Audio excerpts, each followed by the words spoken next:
chilly night at Fenway Park in Boston, Massachusetts. Welcome to the World Series presented by YouTube TV on Fox. It's game 2 of this World Series with the Red Sox up 1-0 over the visiting Los Angeles Dodgers.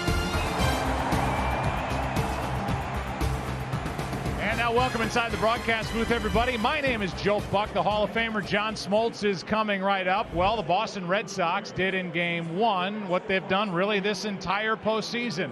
Score those runs that kind of feel like a gut punch. Why? Because they scored with 2 out. 5 of their 8 runs last night scored with 2 out, and half of the total runs they've scored this postseason have come with 2 down. They just feel like they count for a little bit extra. Here's a guy who brings extra every night during October, John Smoltz. And John, we've got 2 left-handers going again here in Game 2 like we had 2 lefties last night. It's Hyunjin Ryu for the Dodgers coming off a bad start.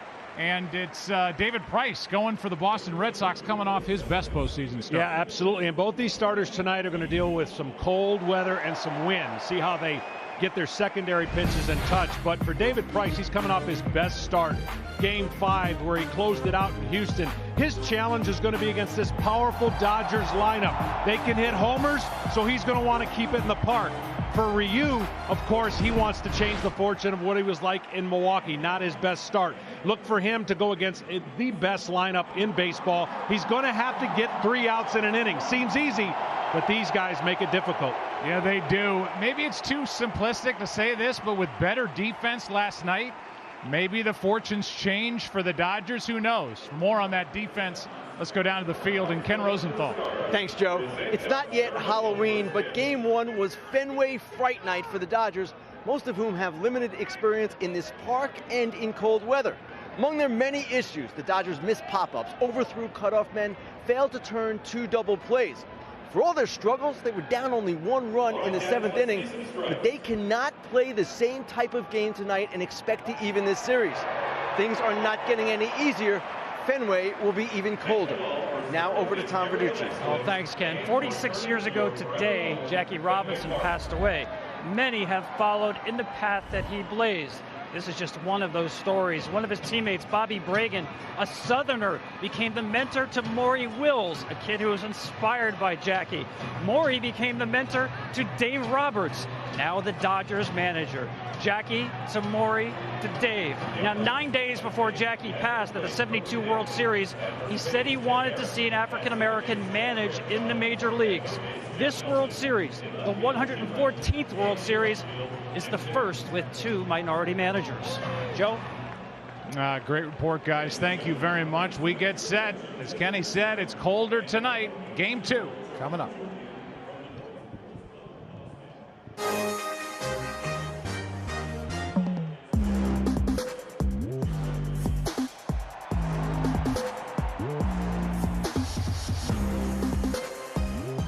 YouTube TV. Watch like a fan.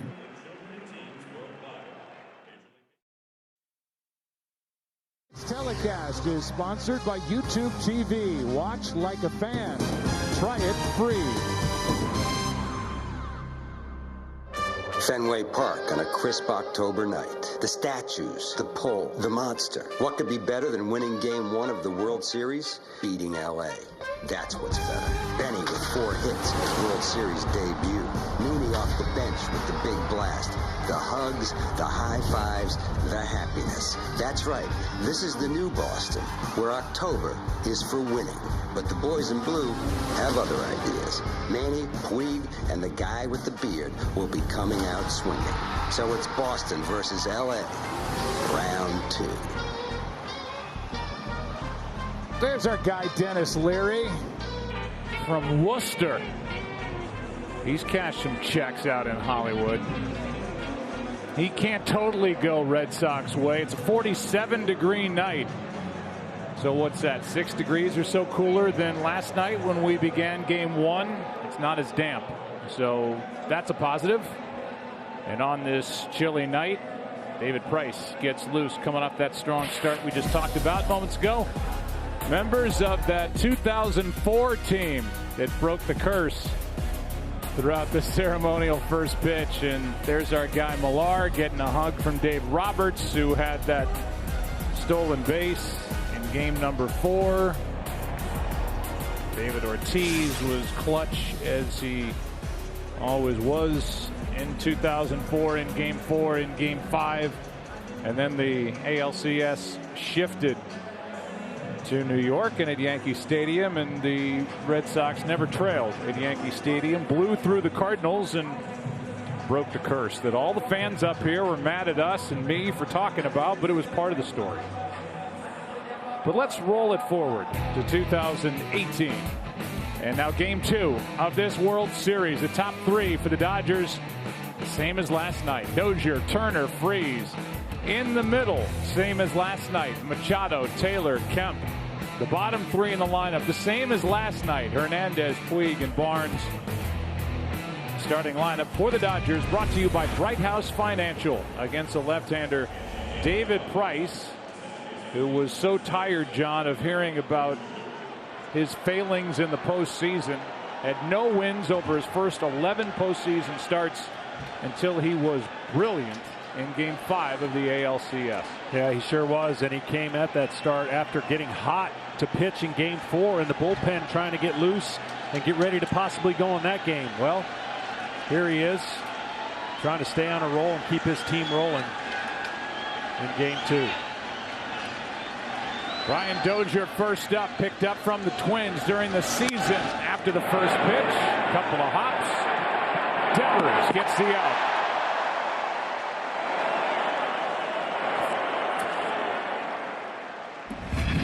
So David Price had a great second half of the season. 2.25 ERA in 11 starts.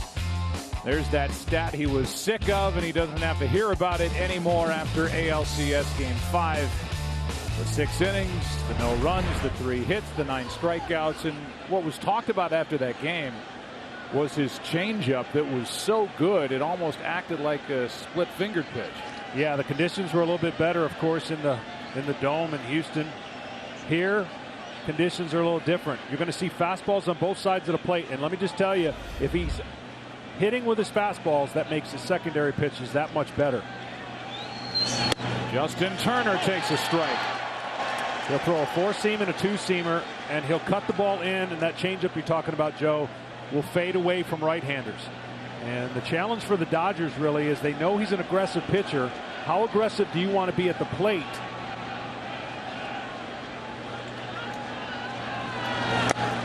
That skips in there, a ball and a strike.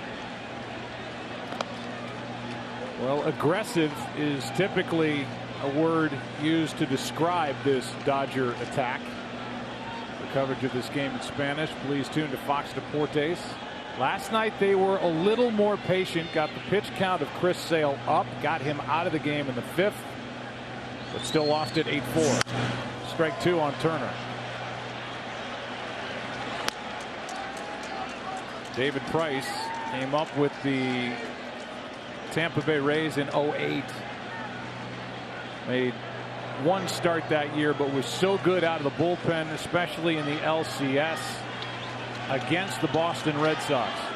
20-game winner in 2012, traded to Detroit, traded to Toronto, signed a $217 million deal to come to the Red Sox for 2016.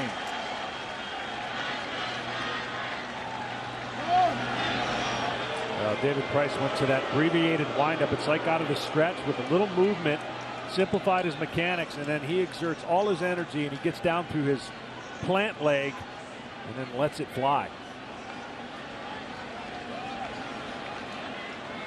The 1-2. Got him looking 2 down.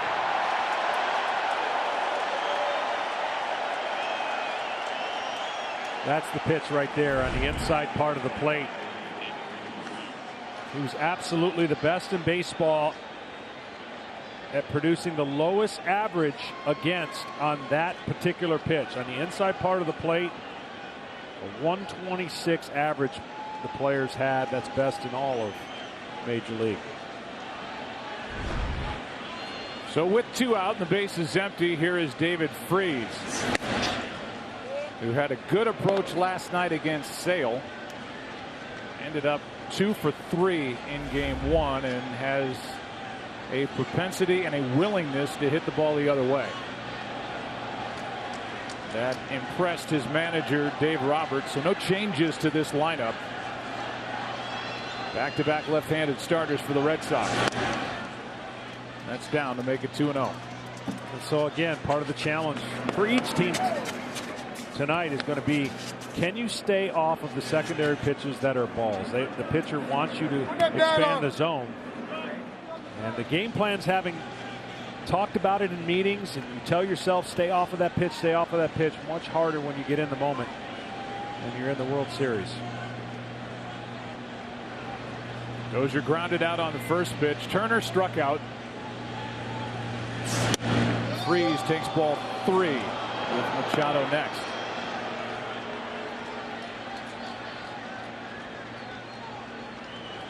David Price with his fastball, not afraid to challenge hitters. He will give up some home runs.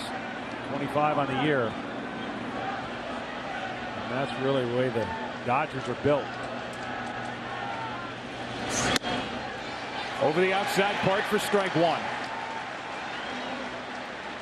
Price, not a good start. Game 2 of the division series against the Yankees. Lost the game 6-2. Couldn't get through the second inning. Game 2 of the ALCS. He got the start. A no decision. A 7-5 Boston win. Warming up in Game 4. The winner in Game 5. Strike 2.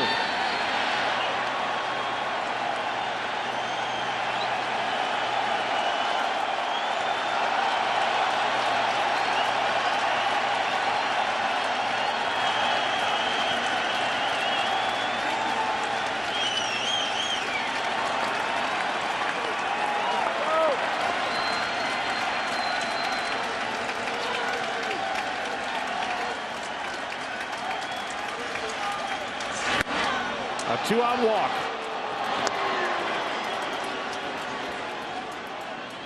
And that will bring in Manny Machado. Dodgers got what they wanted last night, as Machado, every time he stepped to the plate, had men on base, had a golden opportunity in the 7th inning with the bases loaded, 1 out.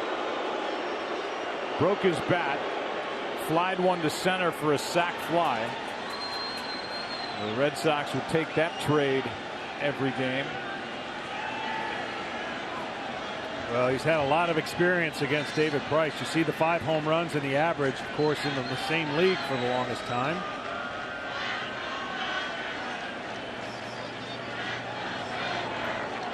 After the first pitch comes up empty on a 93-mile-an-hour fastball. Strike 1.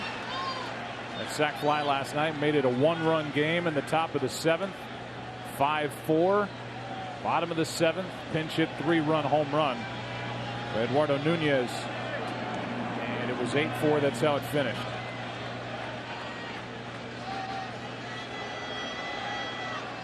Here is the 0-1.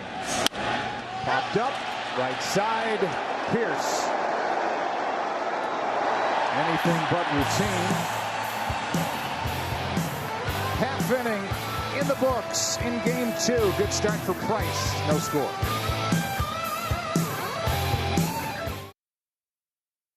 Is sponsored by Chevy, which has earned J.D. Power awards across cars, trucks, and SUVs. And by T-Mobile, whether you're home or away, T-Mobile has you covered. Chilly evening here at Fenway Park. Glad you're with us. No score after a half inning. Red Sox coming to bat. And here's their starting lineup. Brought to you by Bright House Financial.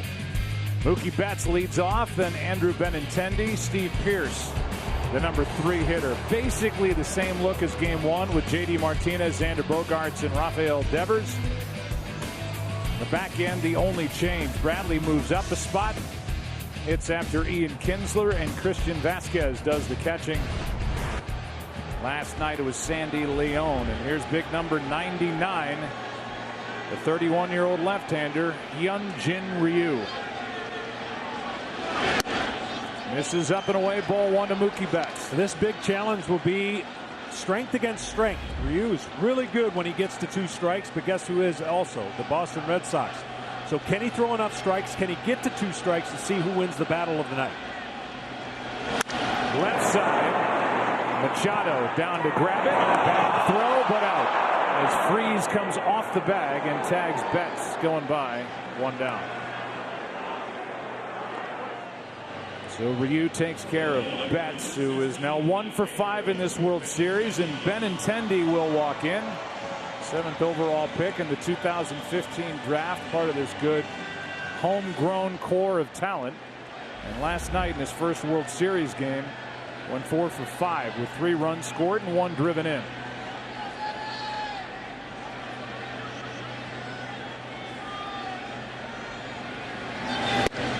Strike 1.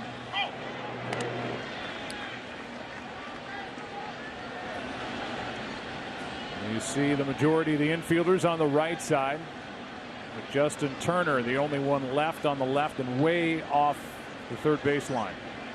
There's the 0-1 from Ryu. Late swing and a foul, strike 2. One of the things that Ryu struggled with in Milwaukee, you see all what Andrew Benintendi was able to do. He struggled with that curveball and really with his secondary pitches. Felt like Milwaukee was all on that kind of strategy, and they took advantage of it. Don't think he's ever pitched in temperature quite like this so far in his career. All of Benintendi's hits last night against left-handed pitching. That's outside for ball 1.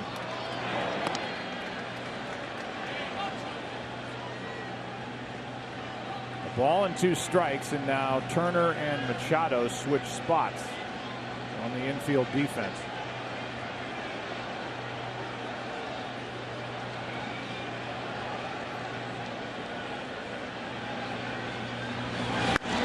Down and away, 2-2.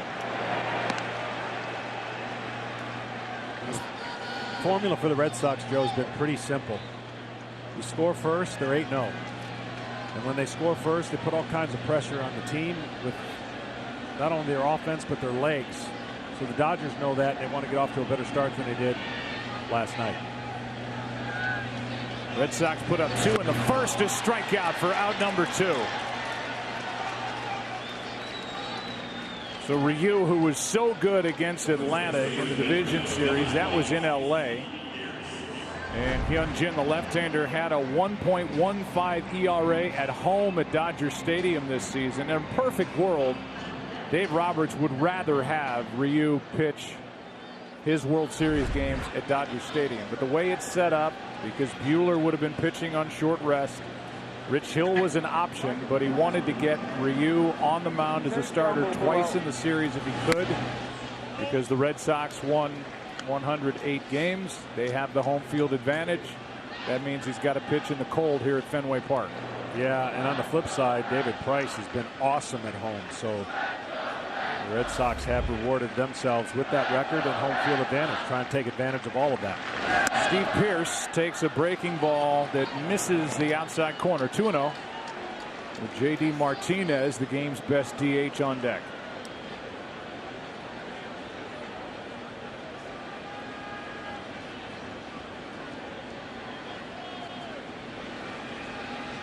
Two-0 pitch from Ryu is in for strike 1.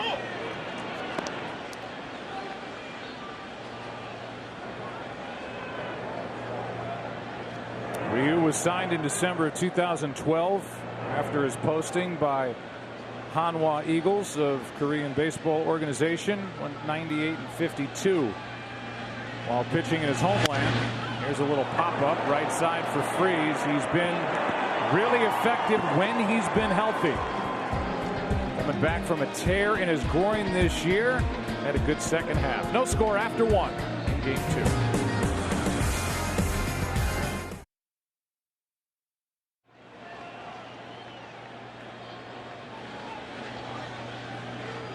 They're the umpires for game 2, and where they're stationed, Kerwin Danley behind the plate. That was the crew chief, Ted Barrett. Chad Fairchild at second. Jeff Nelson over at third. Jim Reynolds is in left field, and Tim Timmons is in right. Replay official is Field and Culbreth in New York. Man, Matt Gangle is quick on the trigger down there in the truck, our director. It's the hardest I've worked in weeks. Here's David Price. And there's Chris Taylor. And then, John, we have seen some swings from Chris Taylor. Well, last night, in his first at bat, he ended up on a knee after one of his swings. He is just pumping here. so far in the World Series. Yeah, you're guessing fastball and you get changeup, and that's what David Price has done better since the second half. 70% off speed on the first pitch since the All-Star break. And that might speak exactly to his success rate. And his second half was outstanding because early on, when you're facing David Price in a regular season game, you know you're going to get a high percentage of fastballs, or at least you think there's the home runs that happen. And now he's gone to off speed 70% of the time. Maybe out of necessity, John, in that Game 5, after all that work in the bullpen late in Game 4, whatever it was, something clicked. And that changeup was a big reason why he piled up his 9 strikeouts against that good Houston lineup. Taylor strikes out on 3 pitches. 93-mile-an-hour fastball gets him for out number 1. The other thing that David Price does well is expand the zone up. High fastballs, they do not do much with it. And fastball command sets up everything else that he has. But Taylor, he could not get to the ball.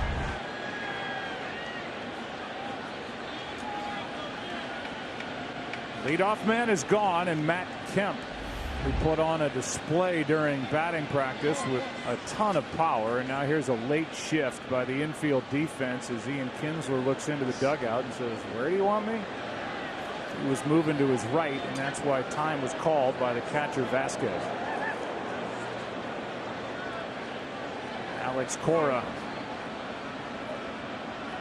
in his rookie season as a Red Sox manager, hoping to win it all, as was the case for Terry Francona in his first season with the Boston Red Sox back in '04. And the more you look back at that season and that postseason, as we said, they honored that team before tonight's game, and the moves that Terry Francona made and the way they managed the bullpen and a lot of personalities on that team, the more I'm just blown away by the job Terry did.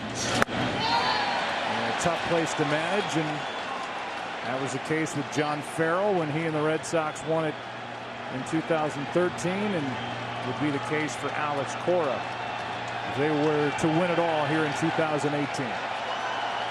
0-2 to count on Matt Kemp.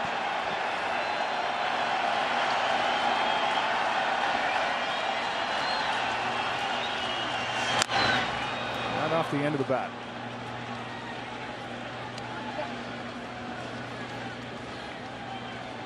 As you look at the infield and where the infielders are stationed, you look at the spray chart from Matt Kemp.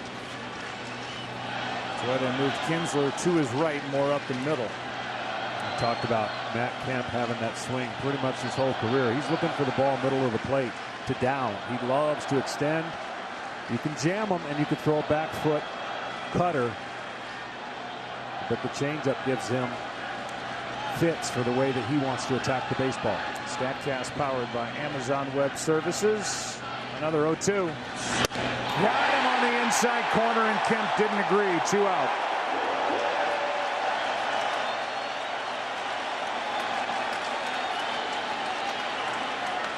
Pretty good life on the fastball from David Price. Yeah, tremendous life, and he gets the inside part of the plate. Probably a little bit off the plate, and that's what Matt Kemp was going to let the umpire know for the next at bat. He'll go downstairs and take a look and probably feel the same way. 2 out, nobody on. 3 strikeouts already under the belt of David Price. Here's Kike Hernandez, who takes strike 1. 2 more strikeouts for Kike last night. He has struck out 12 times this postseason, and just 3 for 30, as you see there. According to his manager, Dave Roberts, trying to do too much. I guess it's hard not to at this time of year. Pretty good pitch there, and that's called ball 1.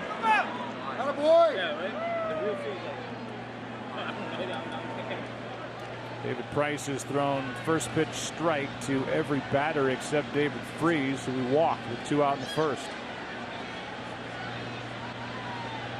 Usually a recipe for success when you have the stuff that Price has. That's strike 2. And Price could strike out the side here in the second.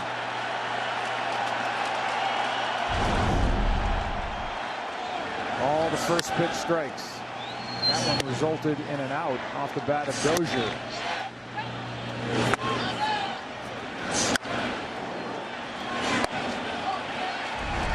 Got to put a little smile on your face, John Smoltz. That's the way you'd like to do it. Well, that's a recipe for David Price, and how successful he can be, because it's not like he has 5 pitches. He wants that fastball to look like 3 different ones to the hitters.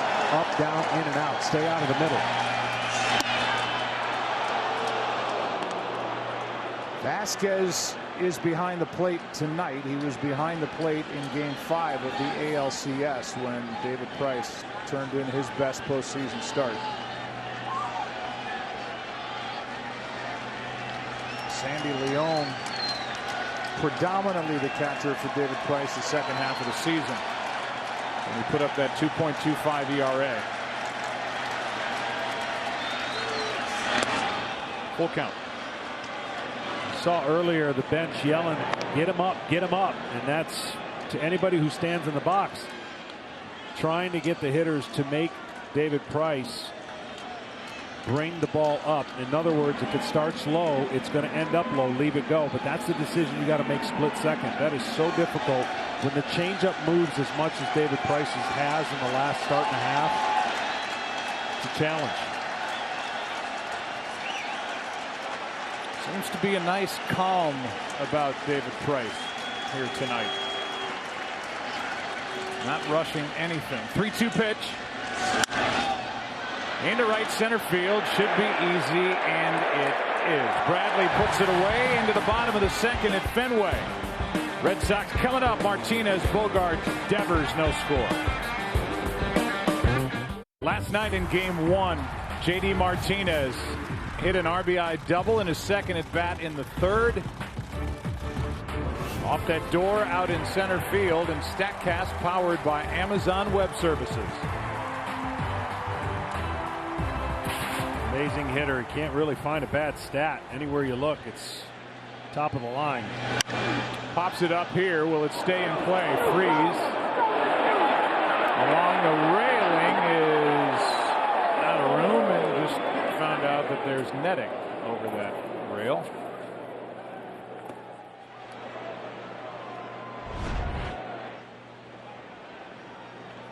Wind's blowing. What little wind is blowing towards that way, and camera well.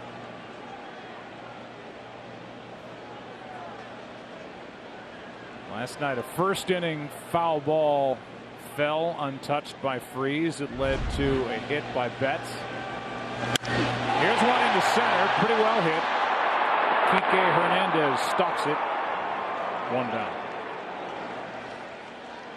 J.D. Martinez is one of those guys whose work ethic, after he signed that free agent deal late, but a work ethic that just stuns even his teammates. The attention to detail, the videotaping of batting practice, and it going right to his little tablet, and the dissecting he does of every little piece of his swing is really something that has everybody's attention on this team.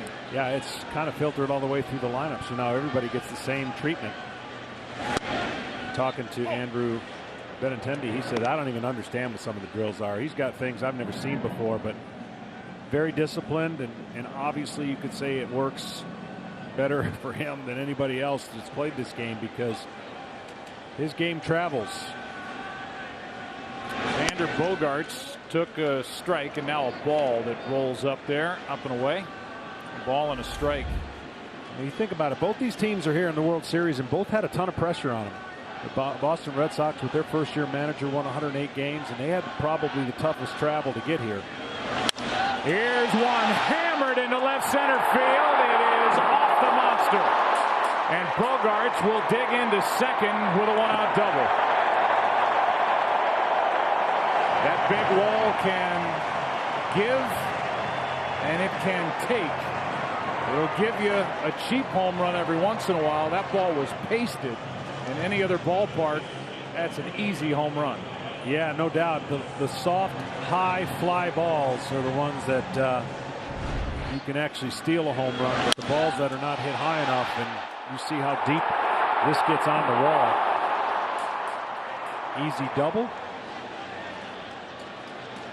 And another dent. Runner at second, and Ryu steps off. The batter now is Devers, who is celebrating his 22nd birthday with the start in Game 2 of the World Series. Rafael last night 1 for 2 with an RBI. In this postseason, 8 for 22. That's .364 average for this young guy who can rake, and somebody who has been helped by JD Martinez, his teammate. That hits the outside corner. Our Indeed.com player resume. What he's accomplished as he celebrates number 22 today, an RBI in each of his first 8 starts. During his postseason career, he's the first player in MLB history to accomplish that. Big swing and a miss. Strike 2. Yeah, he likes the ball up and out over the plate. So that pitch right there tied him up. But he never looked, since the first day he got on the field, that he was overmatched emotionally. Like, it just seems like everything has been kept in check. He's had some big moments. Even though he's not hitting for a high average, he's got that power they like the other way. That was almost framed by Barnes, but it stayed inside, and you saw the 13 RBIs, the second bullet point on that resume. 13 RBIs, the second most by a player before his 22nd birthday to your former teammate Andrew Jones. Number 14 is sitting out there with 1 out here in the second.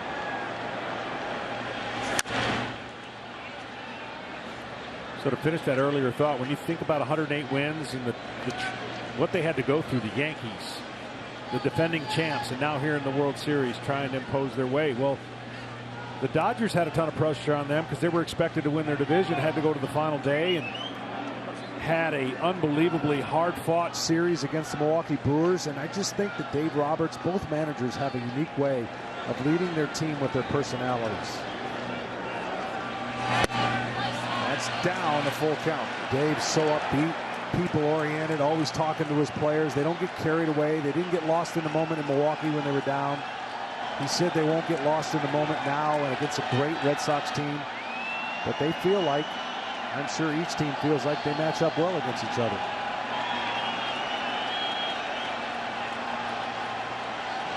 Runner at second with 1 out, 3-2, and he struck him out. Second strikeout for Ryu as Devers goes down. Well, whatever issue he's having in Milwaukee, and you always worry as a pitcher, are you tipping your pitches? The break on this curveball tonight has not been affected at all. It's been a much better break. And he has a good complement of off-speed pitches, does Ryu, to take pressure off of his fastball. Sneaky quick with the fastball. Good changeup that he gets a lot of hitters to expand the zone with. A good curveball right there. Now the inning falls to Ian Kinsler, who started this season with the Angels, ending this season in the World Series with the Red Sox. His 3rd World Series. Runner at second, 2 out. Foul. Strike 1. Tonight's telecast is sponsored by Progressive Insurance, handing off big savings to you, and by Lowe's.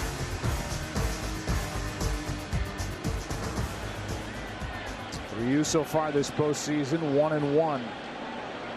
It's his record with 1 no decision.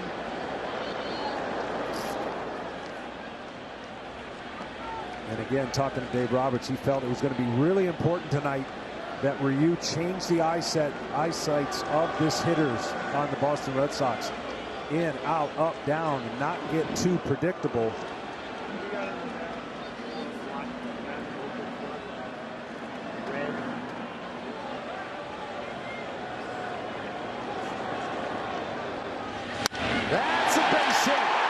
Here comes Bogarts. The Red Sox jump on top in game 2.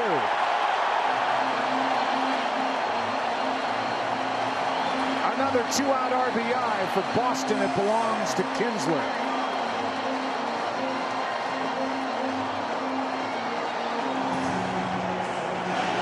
Said it at the top of the night. Over half their runs now this postseason have been scored with 2 out.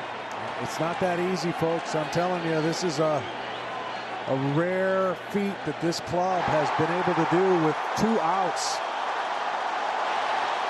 The numbers on the year, just in runner scoring position, are fantastic.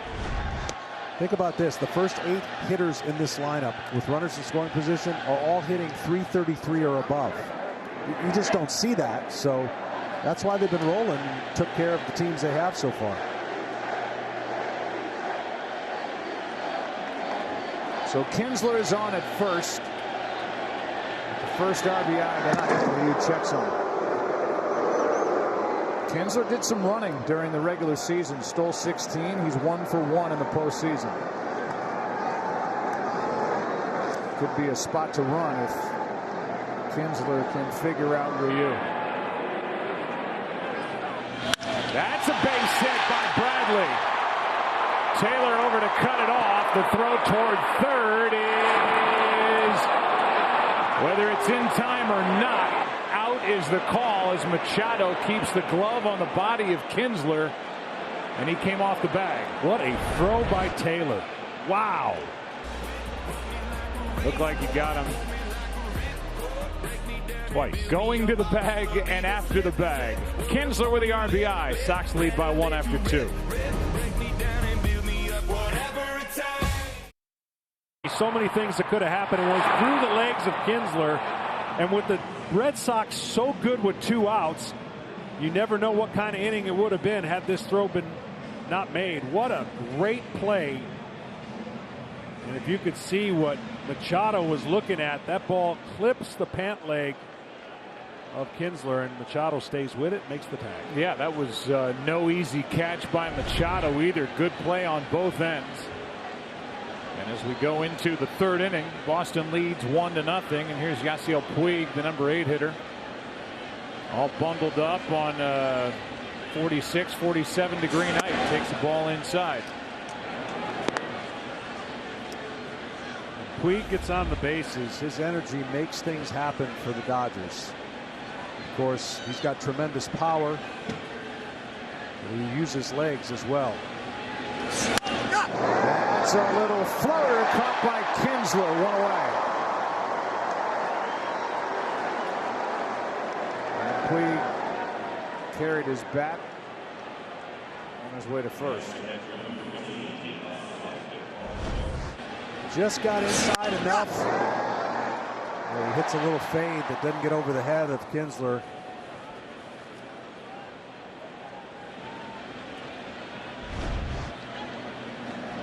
So Puig is the first out. Austin Barnes steps in.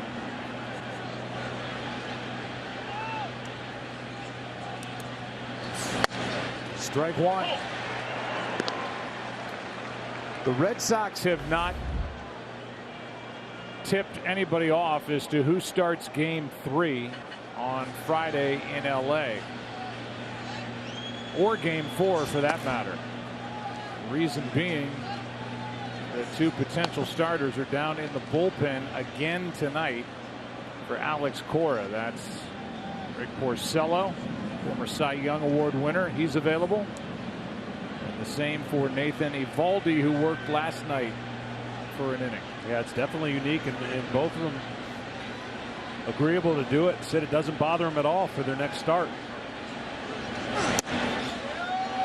We do know who's starting game 3 on Friday in LA for LA, and that's Walker Buehler, the 24-year-old rookie who was so impressive in the game 7 start in Milwaukee a few days ago.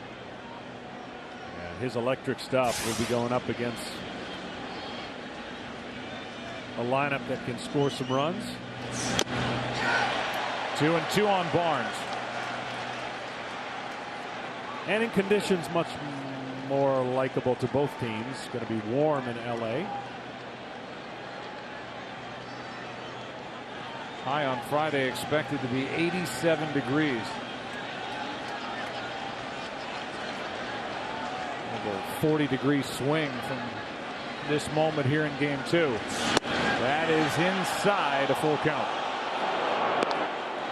David Price puts so much pressure, not only on the hitter, but on the umpire, of course, if he keeps pounding it on that corner.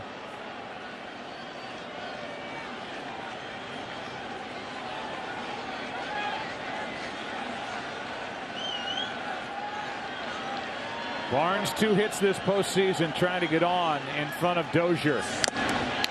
Gets a piece. Well, the one good thing, if it was real windy and cold, it would be much more difficult, I think, for the pitchers, just from a standpoint of the baseball.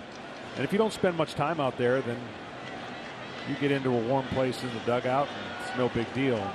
Every once in a while, the wind will kind of show itself, but for the most part, it's not consistent.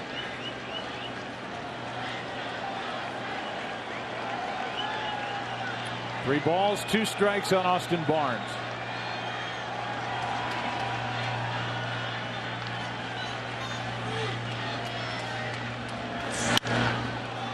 Into right field, easy for Betts. 2 down. Dodgers still looking for their first hit. Tonight's telecast is sponsored by Bank of America, the official bank of Major League Baseball, and by Indeed, the world's #1 job site. These players bundled up. We talked about it last night that the Boston Red Sox have a little bit of an advantage with regard to the weather. The Dodgers' coldest game coming into last night was 58 degrees, and 2 of them in San Francisco. Last night was a different world. Tonight's even worse. It's amazing when you think about it. I mean, I know in relatives to where they're playing, but they got to come east, and they just haven't come east when it's been bad, I guess.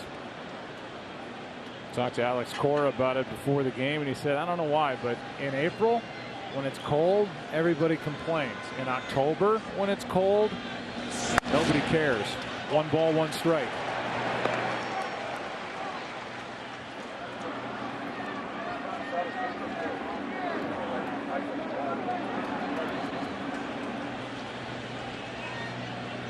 Dozier went after the first pitch and chopped it to third, his first time up. So 0 for 1 tonight, 0 for 3 in the series. That misses. 2 balls and a strike. I think if you gave David Price his choice, he'd rather have that pitch than the pitch inside on the corner, because that pitch right there will expand the zone more, because it brings in that changeup, which you just saw right there. Looked like it was close.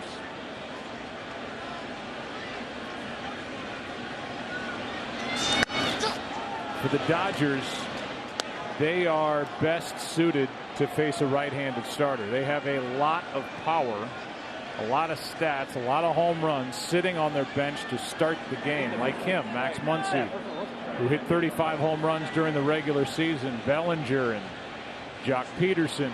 We'll see them before the end of the night, but not here early in game 2.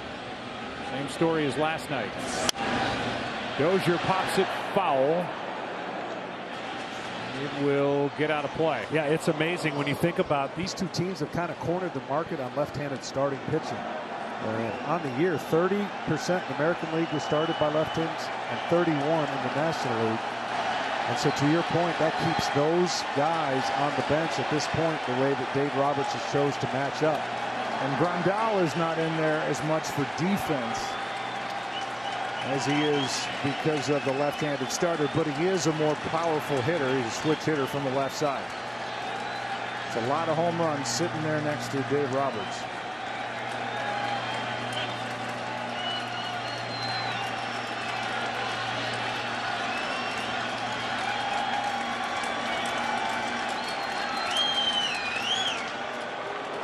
This is just the 3rd World Series in which left-handed pitchers started the first 2 games for both teams. The other 2 years in '63 and '73. 63, the Yankees and the Dodgers. Yeah, the Red Sox basically had Pomeranz, Edward, Rodriguez, Sale, and of course Price. And the Dodgers had 4 of their own at one point. With the 2 that have gone here, Wood was in the rotation, Rich Hill. And so the Red Sox have added Eovaldi, and he's become their right-handed starter in this postseason. Next 2 starters will be right-handed for Boston.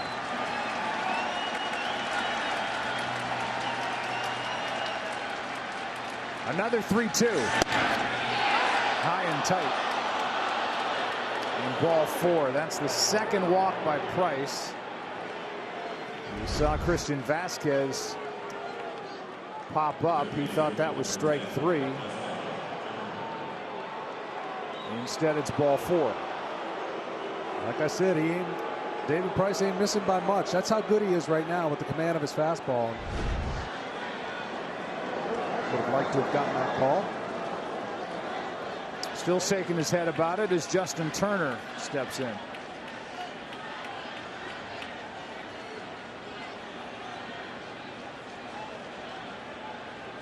Justin Turner, when he's clicking, the Dodgers are clicking. He's been unbelievable in the postseason, and since his injury, back on track as one of the toughest hitters to get out in the playoffs. Hard hit. Devers goes the short way, and out at second is Dozier to end the top of the 3rd. And Turner's 0 for 2. Last night had a 3-hit game. 2.5 complete. 1-0 Red Sox. Aerial coverage is brought to you by State Farm. Game number 2 goes into the bottom of the 3rd inning. Christian Vasquez will lead it off, the number 9 hitter, then back to the top. Mookie Betts and Andrew Benintendi against Ryu, the left-hander who fires a strike to Vasquez. Vasquez hit 207 during the regular season. You can see the 227 average, 5 for 22 this postseason. One of 3 catchers Alex Cora has on his roster.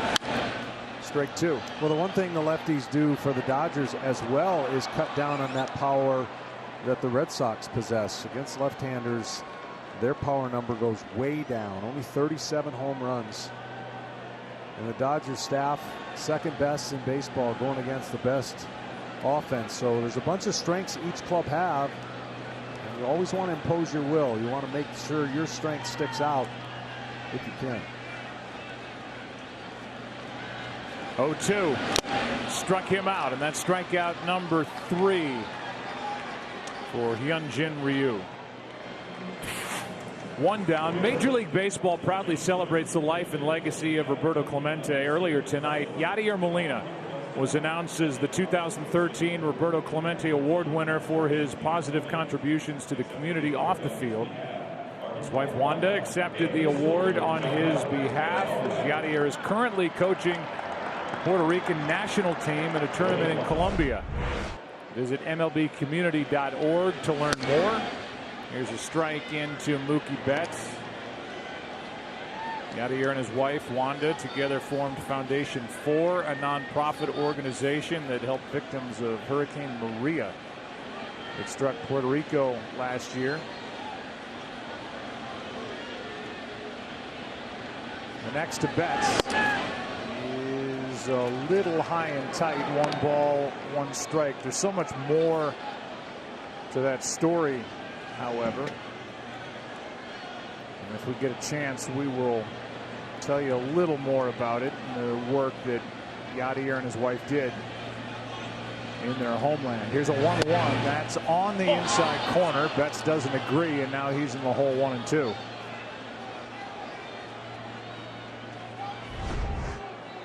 Well, these are the corners right here that both lefties are trying to get. And, Ryu gets it.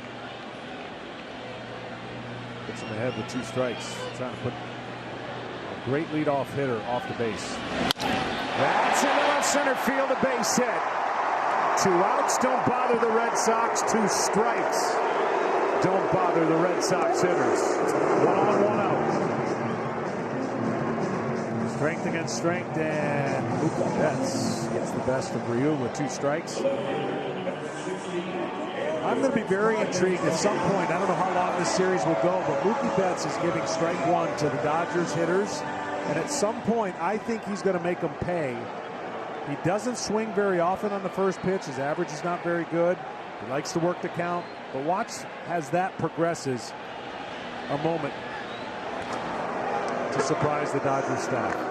Taco Bell back with steal a base, steal a taco. Last night in a blink, Game 1, Mookie Betts stole the first base of the World Series, which means everyone in America gets a free Doritos Locos Taco. Stop by Taco Bell on November 1st from 2 to 6 p.m. to steal yours.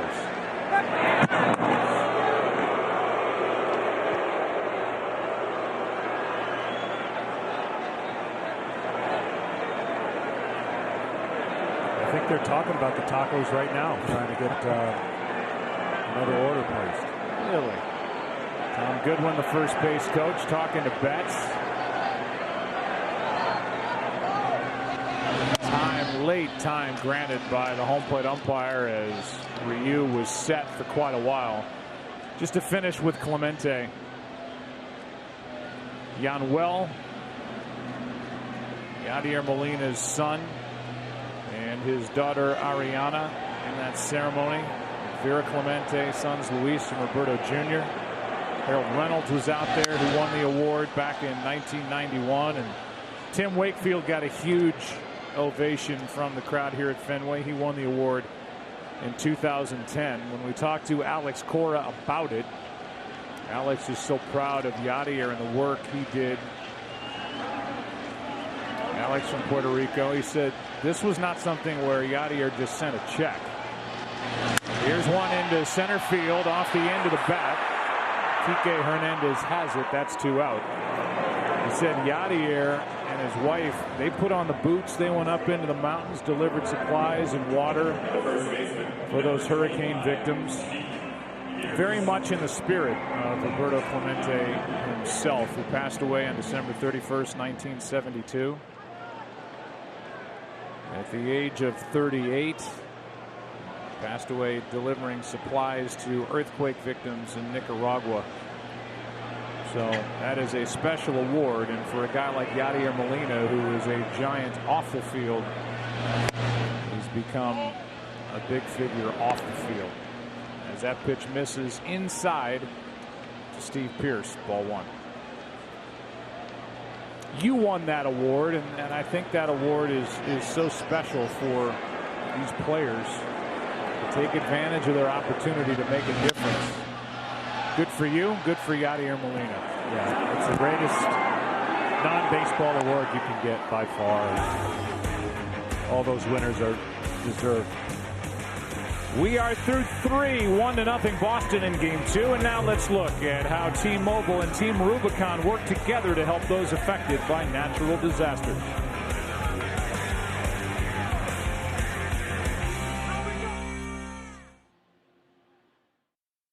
Sponsored by Taco Bell. Run into Taco Bell on Thursday, November 1st from 2 to 6 p.m. to score your free Doritos Locos Tacos. And by YouTube TV, watch like a fan. Try it free. 1-0 Boston after 3. Part of the order for the Dodgers: Freese, Machado, and Taylor. Against Price. He fires a 92-mile-an-hour fastball for strike 1. Yeah, he's been outstanding. He made a little mechanical adjustment to get the timing back, and that adjustment has paid off for the last start and a half, and he's commanding the zone and on point with every pitch. Just missed inside. A ball and a strike on Freese, who drew a walk. That means in 4 plate appearances in this World Series, David Freese has been on base 3 times. No runs allowed in the last 10 2/3 innings pitched during the postseason for Price. That's into right, and that is a base hit. Betts does a nice job of keeping it in front of him, and David Freese has his third hit through 1 game plus. Wow, that ball, I think he hit it off his chest. He did a nice job because that could have gotten by Mookie Betts. Even though Freese is not super fast, there's a lot of room behind Mookie Betts. He gets down, he realizes he's not going to catch it. Oh, he gets the glove on it that knocks it instead of his body. It's not an easy right field to play because of those angles, because of that foul line and pesky pole right down that foul line in right, and then that big gap in right center, the change in the angles. It's a huge center field, and it's a short porch in left field with a lot of weird caroms off the green monster. This is not an easy outfield to play here at Fenway. Here's Machado. That's into center field. Back-to-back hits. 2 on, nobody out for the Dodgers here in the 4th. A lot of first pitch swinging from Manny Machado through 2 games in this series. Maybe he went up there guessing fastball and got it. He got a base hit up the middle, and Jackie Bradley playing really deep, but his arm is so good. You can't take a chance if you're Freese rounding second, and that's just a typical swing out of Manny Machado. We talked about last night how Benintendi led the league with his 12 outfield assists, and the man to his left, Jackie Bradley Jr., had 9. Betts had only 5, but part of the reason why is teams don't run on it. It's an unbelievable cannon that he has. And in center field, you rarely throw people out because you're in the deepest part of the park. Big at bat here for Taylor. Chris struck out his first time. Runners at first and second, nobody out. Ball 1. Pierce is kind of maybe thinking Taylor might bunt, but there really is not going to be a lot of bunt. We may not see a bunt this entire series other than starting pitchers in the National League. These teams are built differently. The Dodgers love to hit the long ball. The Red Sox, of course, in the American League, used to scoring a bunch of runs.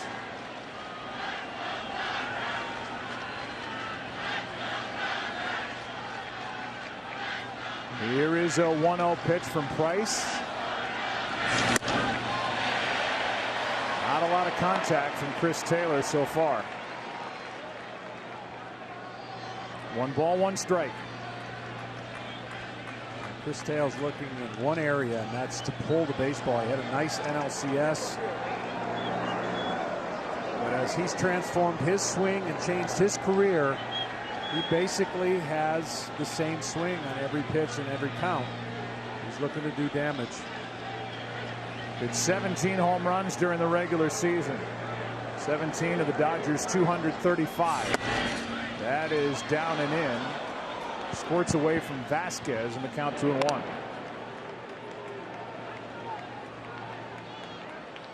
Here you see the splits. There really isn't much to that right side. That's why you see the defense the way it is. And if they can get the ball up above that uppercut type swing, it's tough for him. He likes the ball down.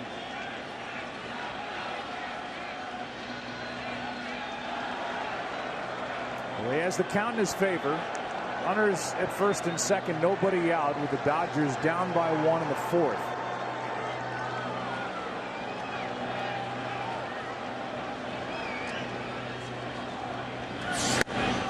Strike 2.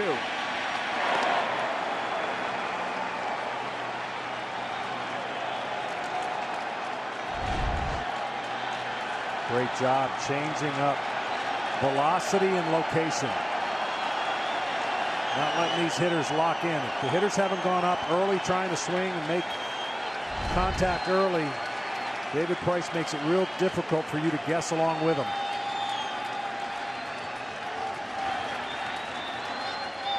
Price has struck out 3. He just allowed his first 2 hits of the night in his first jam of game 2. Too far inside, a full count.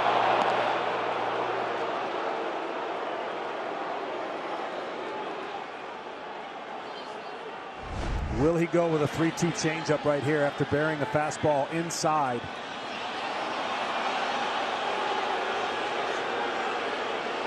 And here's a visit from Vasquez. And everybody joins in. You know, in the postseason, everything, the attention to detail is so far greater. And as a pitcher, it's going to be the longest game mentally you ever pitch. It's not that you don't concentrate on every pitch in the regular season, but you never have this kind of crowd and intensity in the regular season.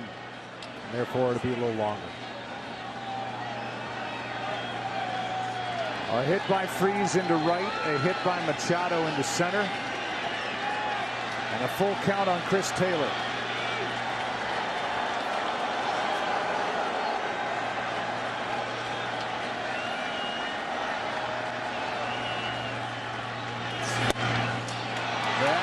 Ball 4 to load him up.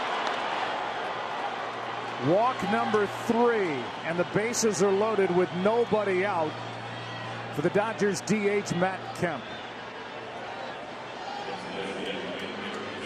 Well, it's interesting when you put a lot of pressure on that inside part of the plate. He starts him out away with a changeup. Then he goes away with a changeup and gets a swing and miss. And inside, back to inside, gets the call, and then tries to pound that inside part of plate.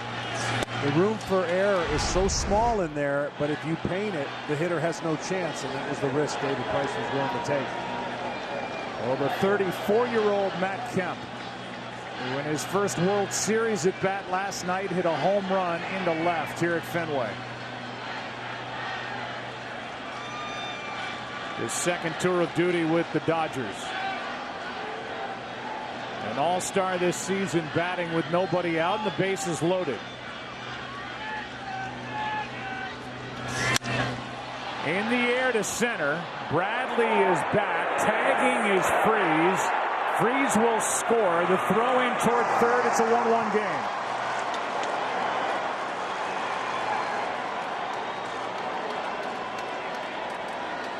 Matt Kemp has tied it up here in the 4th inning as he flies one to Bradley in center. He did a nice job elevating the ball, trying to keep the ball off the ground. I believe he hit a changeup.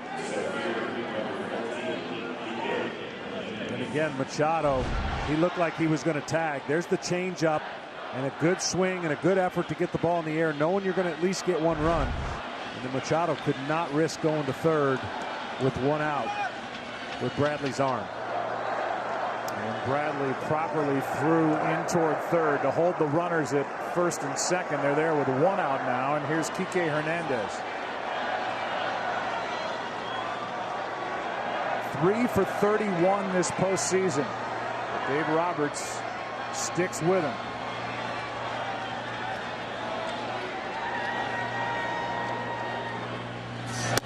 Ball 1.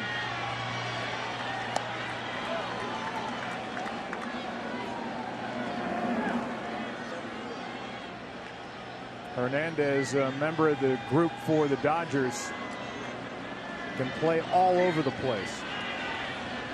Can play anywhere in the infield, anywhere in the outfield. Very versatile roster. Same for him. Chris Taylor. The 1-0. A ball and a strike.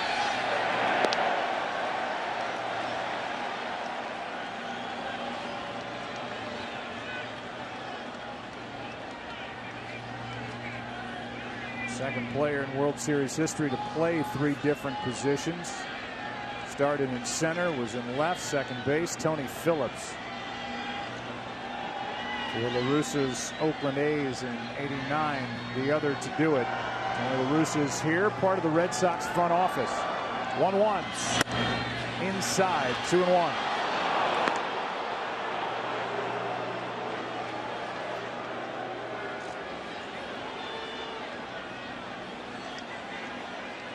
Mentioned Kike would love to get a hit here to help his cause and make him feel a little bit better. You mentioned earlier it's maybe pressing a little bit. His manager thought he was pressing, trying to make something happen. Well, this at bat, he stayed disciplined so far and has worked the count 2-1.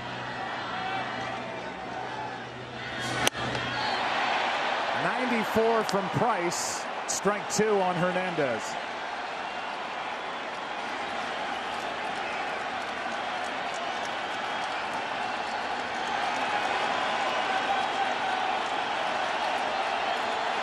Hernandez with a career high in hits, had 103 during the regular season, but he has struggled with opportunities to knock home runs this postseason.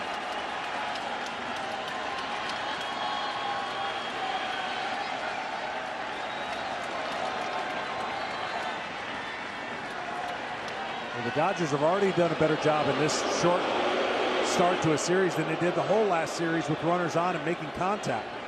They had a couple chances to break that game open, but they did at least make contact to get the runners home, much like what Matt Kemp did, whereas in Milwaukee they were striking out way too much with runners on third and second and less than 2 outs. Better approach so far in game 1 and 2. Price has struck out 3.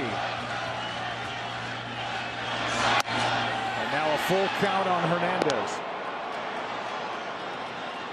And even with those better at bats, 12 strikeouts last night in game 1 by the Dodgers. Yeah. Well, that's part of their DNA as well as the home runs. I mean, that's just going to be them. They do have the ability to strike out, especially if pitchers are making their pitches, elevating fastballs to a team that wants to hit it in the air. But the Dodgers' depth is probably one of the best National League depth rosters I've seen in a while.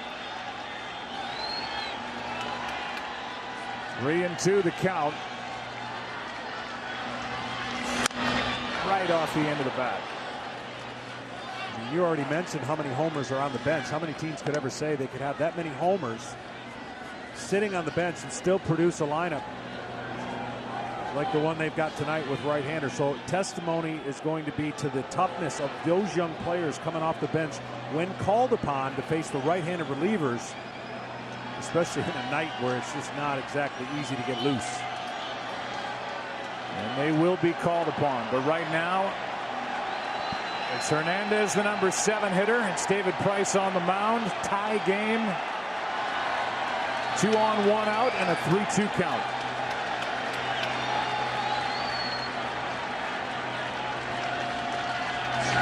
Foul.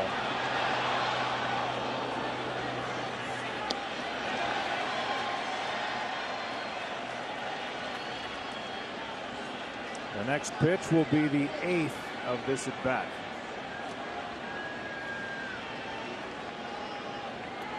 And the most pitches thrown so far by David Price have come here in the 4th. Still only 1 out.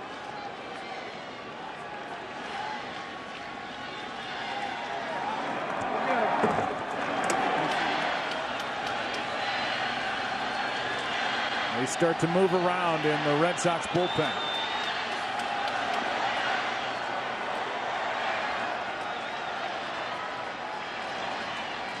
We'll do it again. That's the other thing. Depending on who's up there, and I don't know if Dave Roberts has enough guys at the plate that he could trust on a 3-2 count to send the runners with those strikeouts that you were talking about and be able to manage the strike zone and not get into a double play strikeout throw 'em out. So he has not chosen to send anybody so far in these situations. Yeah, you're used to seeing that with a 3-2 count. Certainly not a power hitter at the plate, somebody you expect to make contact, but those runners have not moved.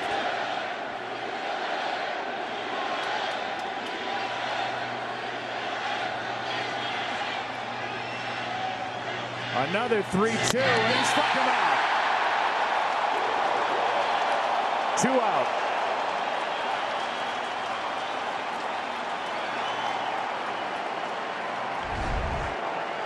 Just overpowers him with a fastball in the upper part of the zone, and you can see the barrel of the bat just missing, making contact. And now it'll be up to Yasiel Puig, who's had some big hits in the previous series for the Dodgers. So Flair for the dramatic with 2 outs. Puig trying to give his team the lead.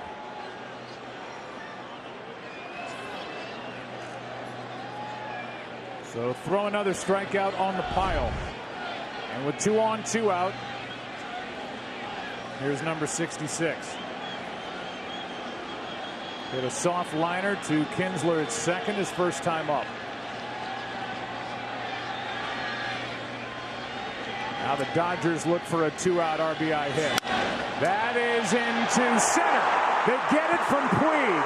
Machado to the plate, and the Dodgers lead 2-1 in the fourth.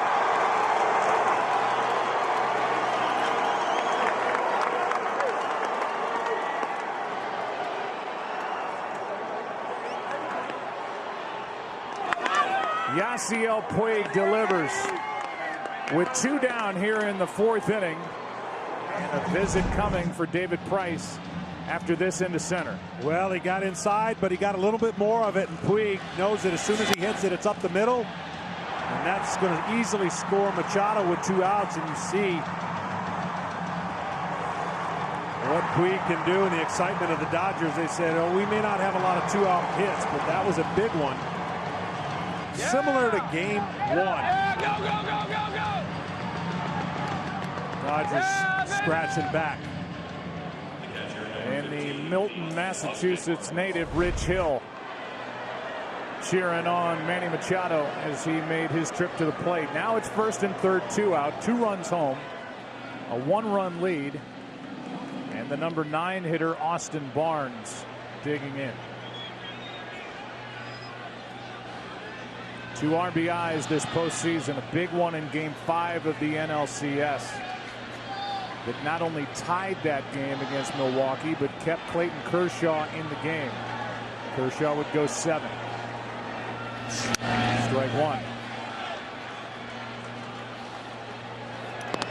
Yesterday I said whatever each team can get out of the 9th spot would be such a luxury.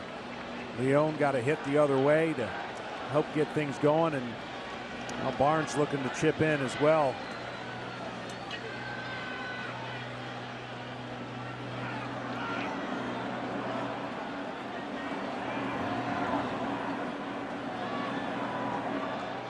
Long inning for Price. 2 runs are home. The Dodgers up by a run in the 0-1. Strike 2.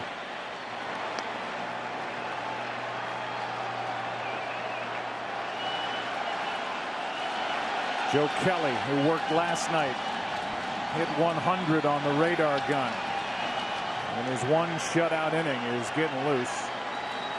Vasquez out in front of the plate. Tom Bertucci, what are you seeing down there? Adjustments by the Dodgers second time around, Joe. I know you've talked about how aggressive David Price has been around the plate with first pitches. The Dodgers are actually the most disciplined, patient team in the league. This inning, you've seen Machado, Kemp, and Puig. And right now, this is bat Barnes fouled off. All swing at those first pitches. So Price being around the plate, the Dodgers have adjusted this inning second time around. Runners at the corners with 2 out. And the 0-2 to Barnes. Struck him out. But the Dodgers get 2. And for LA, it's their first lead of this World Series. Bottom of the fourth, game 2. Bottom of the fourth inning. Ryu now has a 1-run lead. It's 2-1 Dodgers on top. Yasiel Puig delivers the 2-out RBI hit to put LA in front. J.D. Martinez, Xander Bogaerts, and Rafael Devers for the Red Sox. Chop left side. Machado shows off his arm, and it's a good one. 1 out. Martinez 0 for 2. Live every World Series moment with MLB At Bat, the #1 app for live baseball. It's the only place to get all your Dodgers and Red Sox action.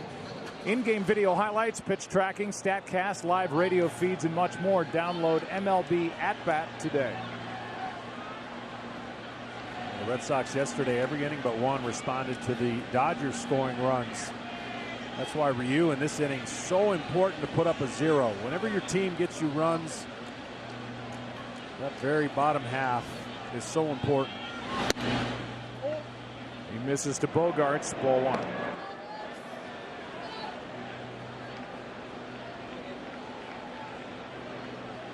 See the numbers on Ryu. He's done a nice job mixing it up. Here's a 1-0. inside, 2-0.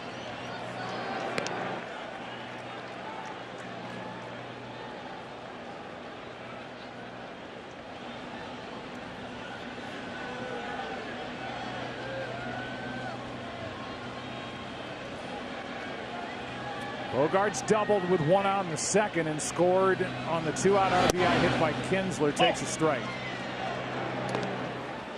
And I think in our era of shortstops, with the greatness that we have in young players, this guy's under the radar for me. He's one of the better ones. And his combination of what he's done, steady Eddie in the field, offensively, can hit. That's ball 3. Well, we've talked about Bogarts as a 21-year-old who hit and played his way into the lineup every game of that 6-game World Series and the win over St. Louis. And I would agree with you. There are quite a few good young shortstops that have made their debuts since. Bogart's easy to overlook, but you shouldn't. But Javier Baez came after him. Correa, Lindor, Trey Turner, Corey Seager, who is recovering from Tommy John surgery, Trevor Story. All those guys came along after Xander Bogaerts, but this guy's only 25 years old, and from the shortstop position knocked in over 100 runs this season. Ryu on 3-2. A foul tip off the mask of Barnes.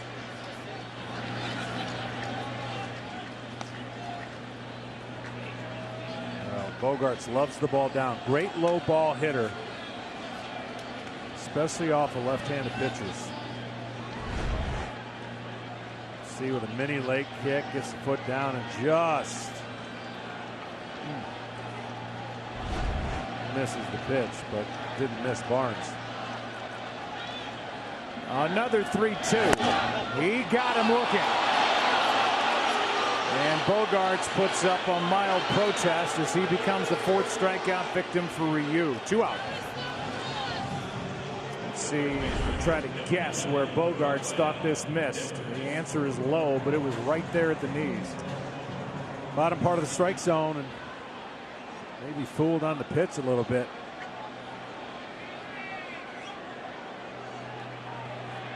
And 2 out, here's Devers.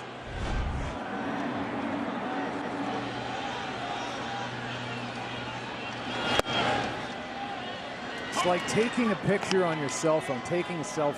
It's the first thing to do. Look at it. Yeah. How'd I look in that?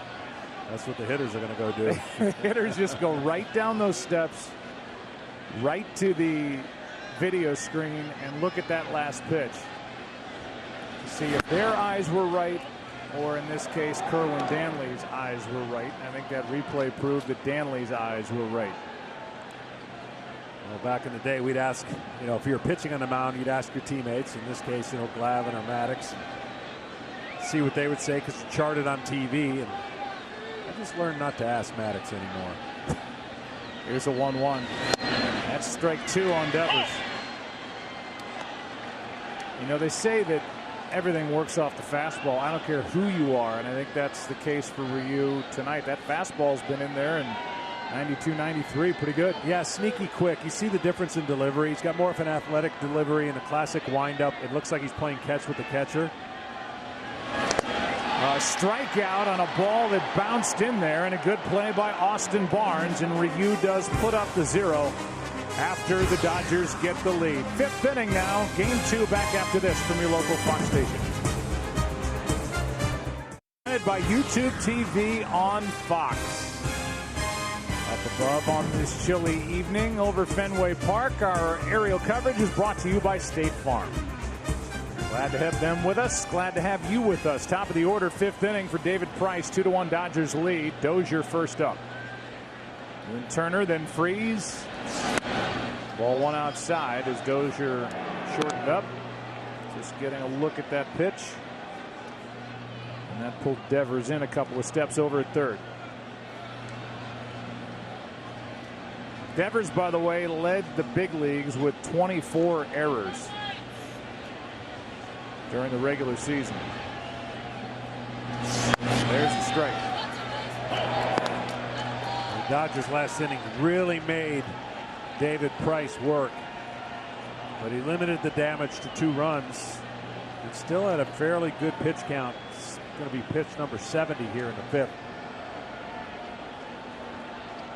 Final 2 outs of the top of the 4th were via the strikeout. Hernandez and Barnes. That's down 2-1.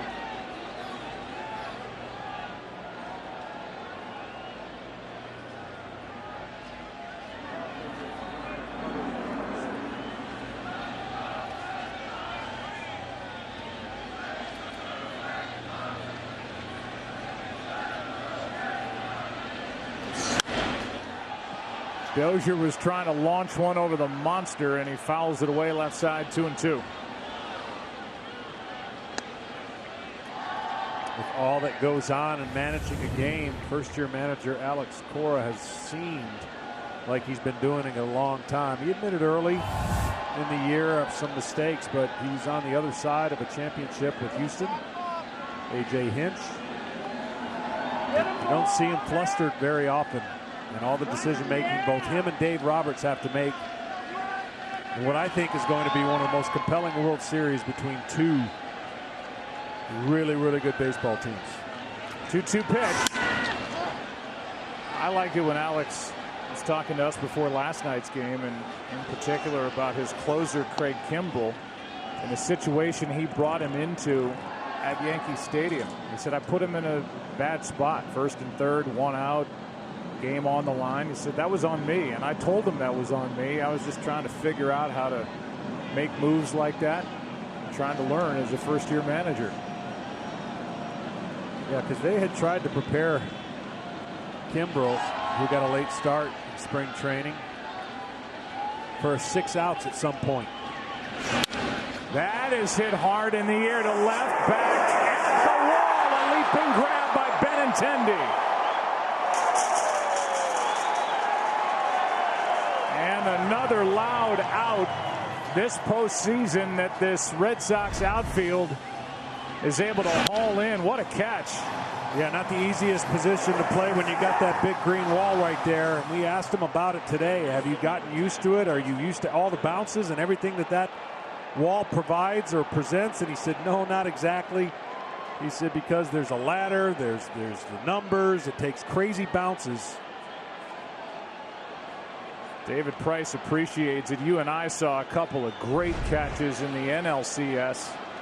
One by Taylor in Game 7. One by Cody Bellinger in right in that long Game 4. Here's Turner. That's strike 1.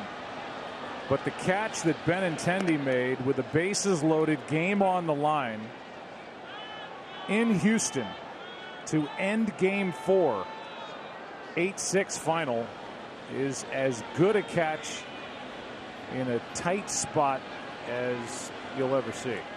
Yeah, similar short left field over there. Of course, they don't have quite the height to the wall in Houston, but he had to come in and charge that play. That's strike 2 on Turner.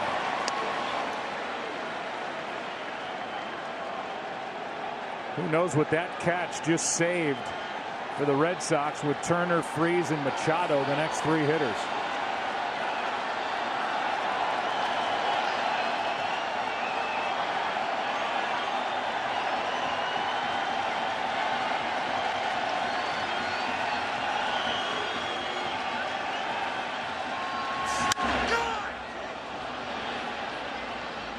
You hear David Price yell. He wasn't happy about that 0-2 pitch.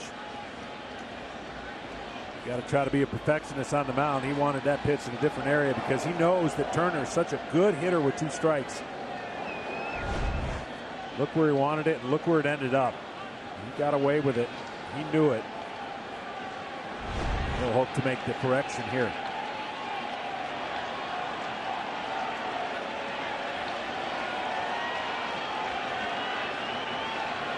Price gets the one he wants. Nothing into the count. Inside, ball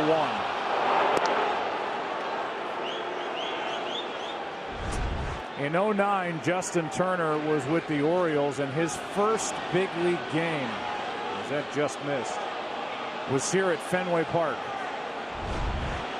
He had those years with the Mets. He's made his name with the Dodgers. Last night was his first game back at Fenway Park since his first game in the big leagues. He waits on 1 and 2 and chops to third for Devers, who backs up and gets the out. Talked about that catch by Benintendi in Game 4. StatCast powered by Amazon Web Services with Bregman at the plate and the bases loaded. How good was that? Yeah, being left-handed, you got to like chances going in, but such a good athlete. Today, a little different of a catch. So athletic. Yep.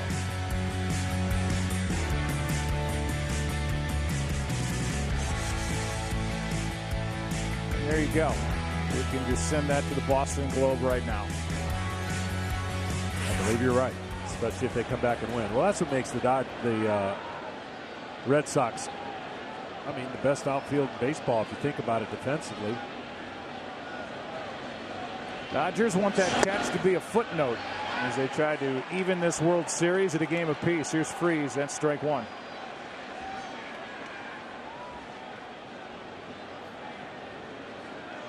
Freese on base twice with a walk in the first. His single was the first Dodgers hit, leading off the fourth inning as he got one to drop in front of Mookie Betts in right.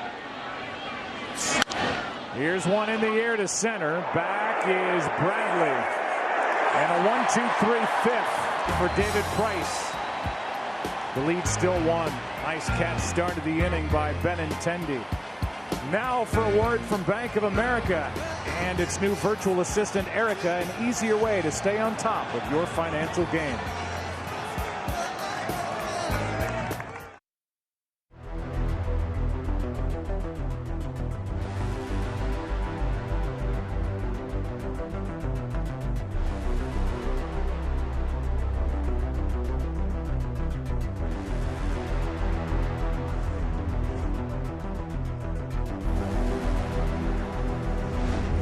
Game 2 rolls into the bottom of the fifth inning. Cody Bellinger comes off the bench. He's now in center. That moves Kike Hernandez to second. Dozier out. And here's a check swing ground ball to Freese. Feeds Ryu. One pitch, one out. That's the way the bottom of the fifth inning begins on a little excuse me out from Kinsler. Ryu's a bigger guy, but a much better athlete than people might not know. Can handle the bat a little bit. Of course, his ability around the mound, and this is the time during the regular season, 4th through the 6th inning, he did his best work, which tells me when he gets in rhythm, as you see the replay here, he feels pretty good about all his pitches, and the direct line to first base, practiced that 1,000 times in spring training. But the 4th through 6th inning, he had an under 1 ERA on the year, and that's where he is here now in the middle part of those 3 innings I just talked about. Jackie Bradley Jr. takes down for ball one. Now Machado is by himself on the left side of the infield. The shift on, and Machado is about even right in the baseline. Bradley singled his first time. That was back in the second, and he gets under this one, and there's Machado.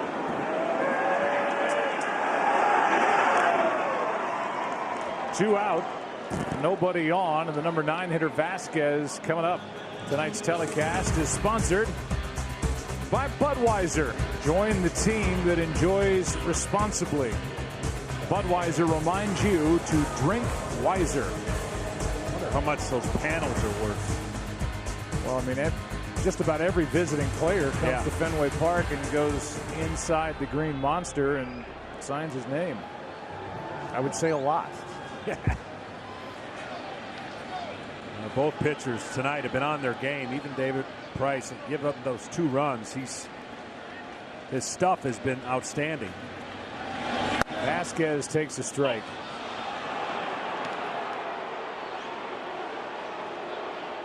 Christian struck out his first time.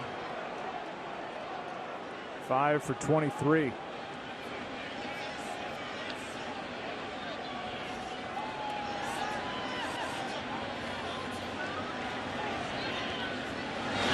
strike two. I think it was Mark Wicker, who is a terrific columnist out in Los Angeles, who wrote the piece about Cody Bellinger coming here during the workout, which was on Monday, going inside the wall and trying to find his dad, Clay's signature.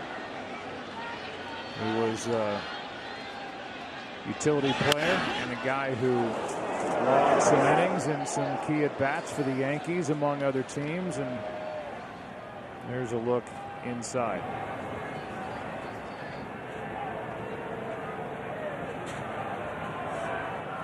Did you sign inside there? Yes, I did. Good. Did you just find the first open spot and sign, or did you find a special neighborhood to join? No, just open spot. Oh, well, you're easy. Here's the 0-2. That's inside, as Ryu thought he might be headed back to the dugout, and the warmth found within. Instead, it's ball one. The Dodgers in the sixth will have Machado, Taylor, and Kemp.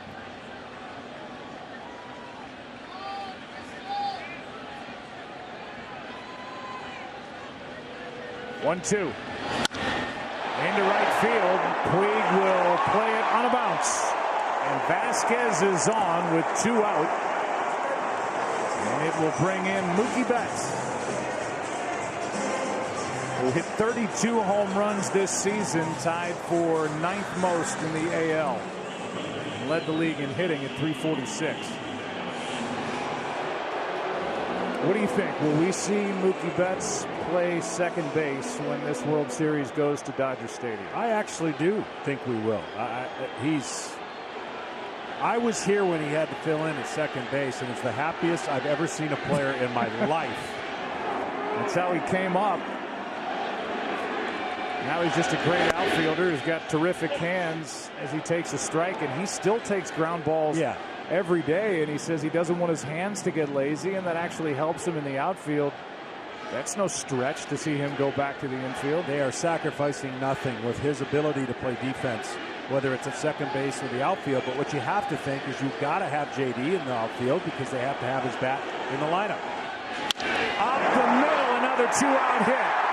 Vasquez holds it second, 2 on, 2 out.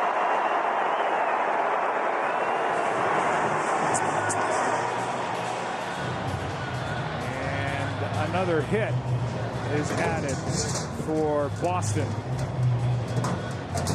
Number 6.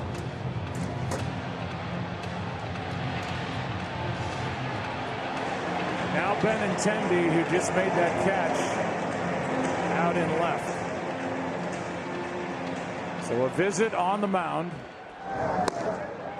Ryan Madsen in the bullpen. And we'll give you a quick word from Duracell. This is the #1 trusted brand.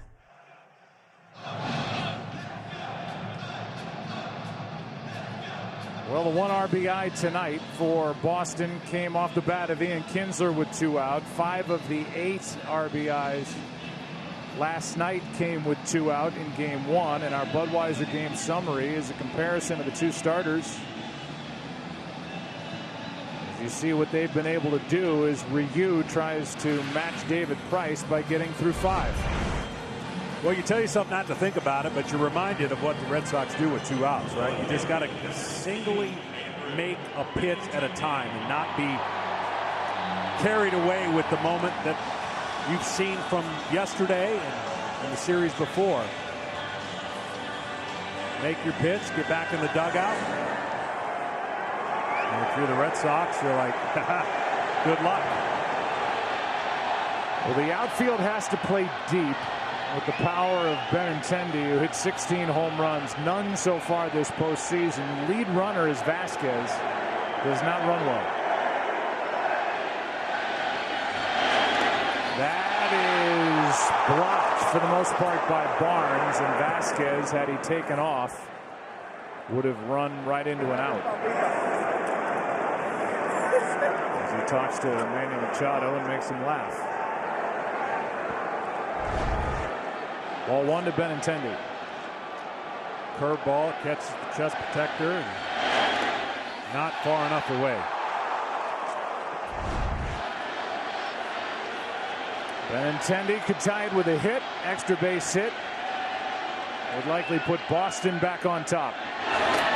Another one in the dirt.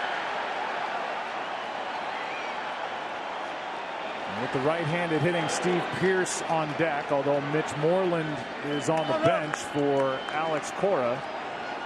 Ryan Madsen has a little more pressure to get loose and ready here in the 5th.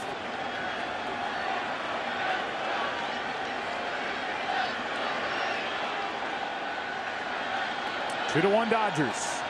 2 on, 2 out. 2-0 pitch. 2-1. Good swing.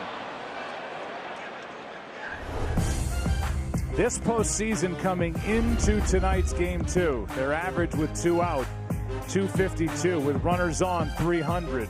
Runners in scoring position 405.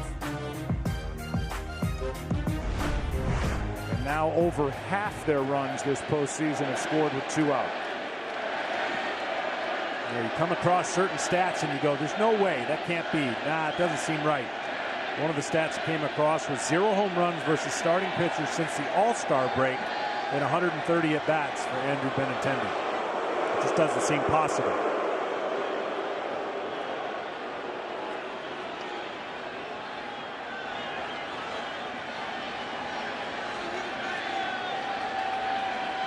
He's ready, so's Ryu. Good pitch, strike 2.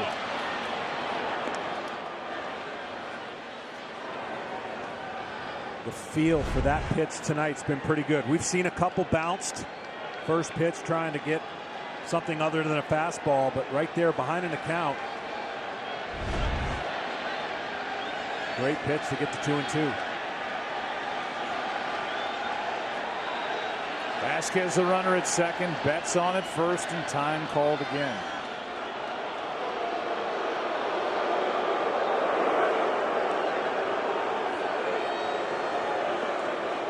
And so Barnes goes out to talk again. Second visit of this inning.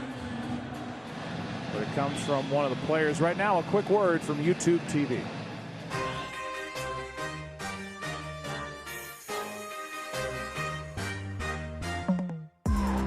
YouTube TV. Watch like a fan. And time called again.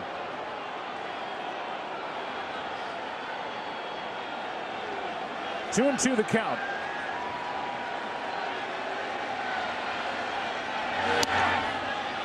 Full count, and that's an advantage for the Red Sox as Vasquez, who, as I said, doesn't run well at second, will get a head start. This is what I was talking about. 2 outs, nobody on. 3 outs is hard to get against this team in clean innings. So we get a base hit, now a 3-2 stress pitch with the runners going in 2 outs. Benintendi taps it foul.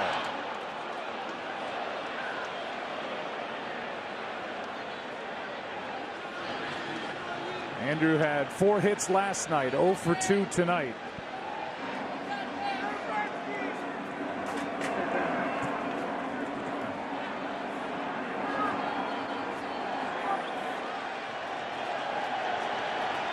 .168 hits, a career high during the regular season, still young. And Ryu steps off again.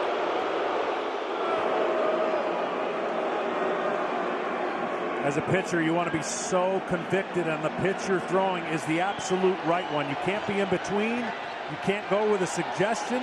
You have to go with what you feel is absolutely the right pitch. Even if it doesn't work out, the committed pitch is way better than the suggested pitch.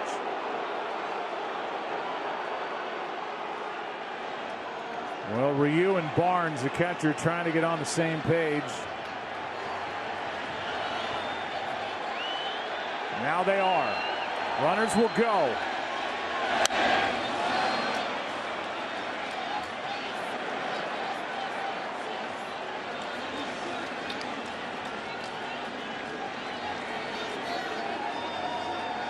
It's It's been a 7-pitch at bat.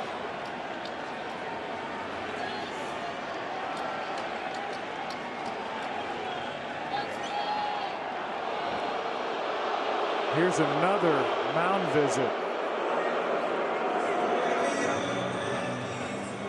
And Dave Roberts, told, is the one that sent Barnes out there.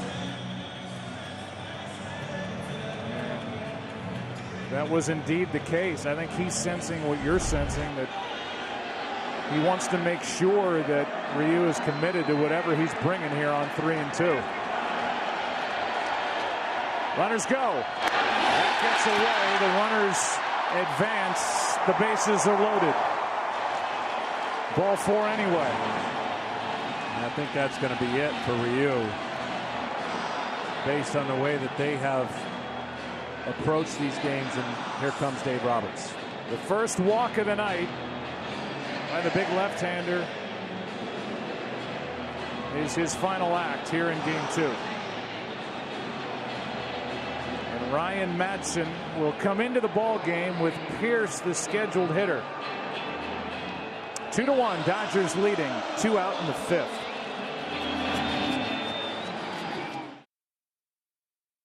For the outfielders, the pitching change. Those aren't baseball cards? Those are not. Bases loaded, 2 out. Madsen to Pierce, and a ball up and in. Madsen worked here last night in Game 1. Took over in the 5th last night. Allowed 1 hit in 1 inning, walked 1. And a couple of inherited runners scored against him. The 1-0 to Pierce, 2-0. Yeah, the problem with bringing somebody in here, and Madsen's done a great job, is you've got no room for error, of course. And he's pitching on the windup. 2 outs, nobody on this inning started. And look at the pressure now that the Dodgers are in because the Red Sox relentless approach. A hit by Vasquez, followed by a hit by Betts. A walk to Benintendi. What's it going to be on 2-0?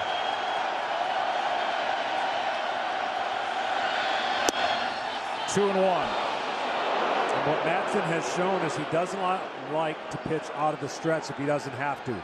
So everyone with 2 outs, including Benintendi, is going to get a huge jump if this were to be a hit. But he feels more comfortable using the deception of his long arm and delivery out of the windup. The 2-1. 3 balls and a strike.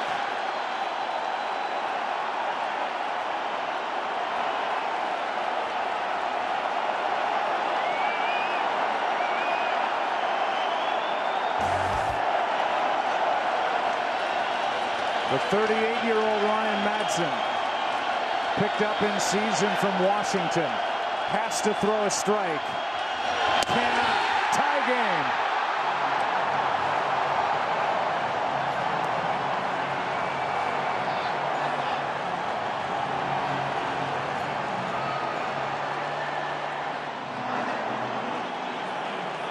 Fourth time this postseason the Red Sox have walked with the bases loaded to force home a run. And now you go from Pierce to J.D. Martinez.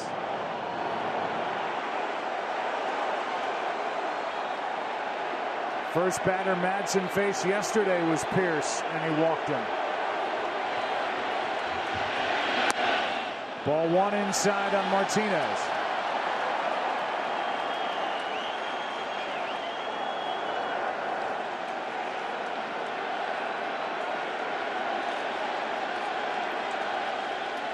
What a chance for the big DH. First year in Boston. After a huge year. Flies one into right. This one will drop. Red Sox are on top. 2-run score. It's 4-2.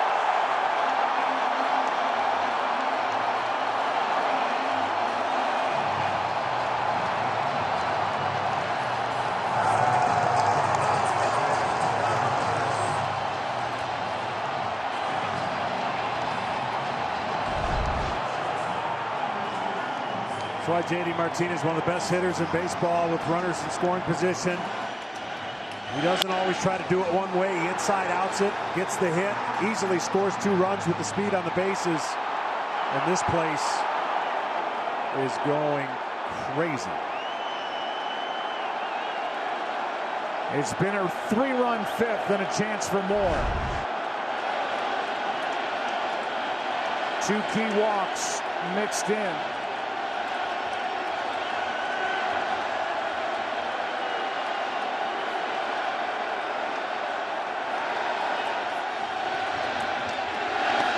Good block by Barnes, as the Red Sox have scored 9 of 12 runs this series with 2 outs. I mean, it's just unbelievable. And, you know, the old saying, you never take anything for granted in the postseason. You never know what's going to turn an inning or turn a game.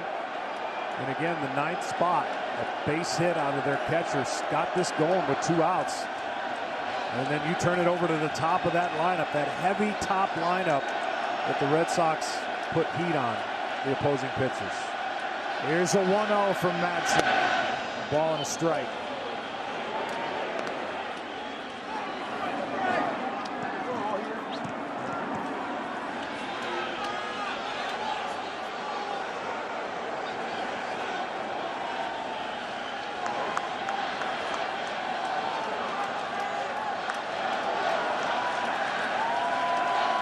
Bogarts with a double and a run scored in the second, struck out in the fourth. Puts the arms up on ball 2, down and in, 2-1.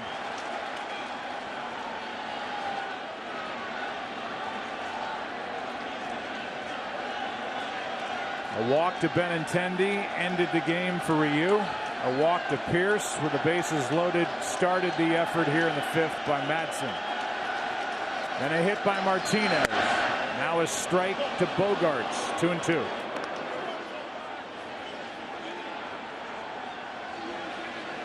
I have not seen the changeup. He's come in throwing fastballs up. He's not been able to get it down. He spiked one breaking ball. I wonder if the feel for that pitch. That's his signature pitch.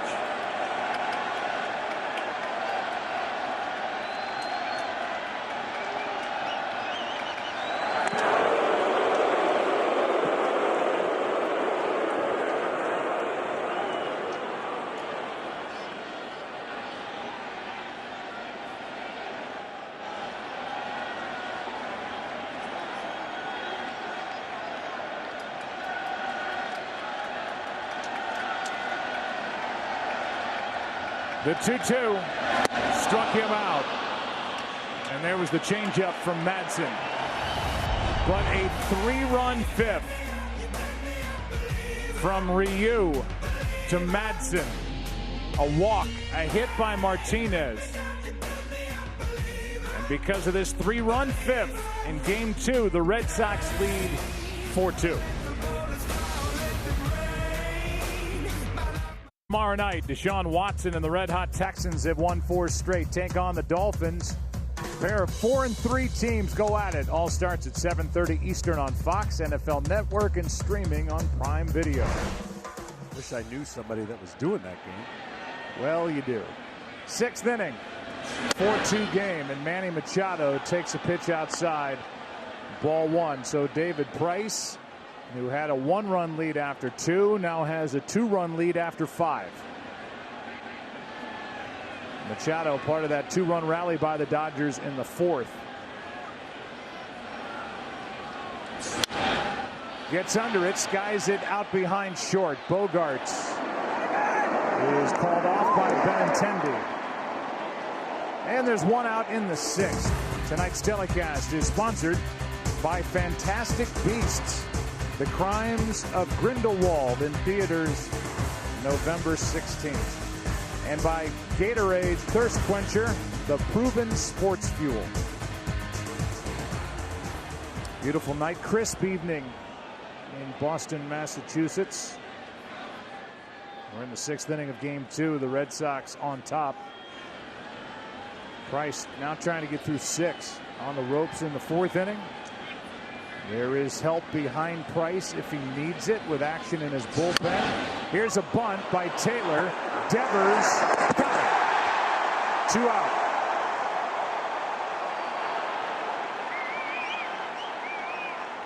This is something we talked about coming on the air tonight.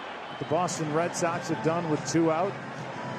All 4 of their runs have scored with 2 out in the series, 9 of 12. And well over half of their runs this postseason have scored with 2 down.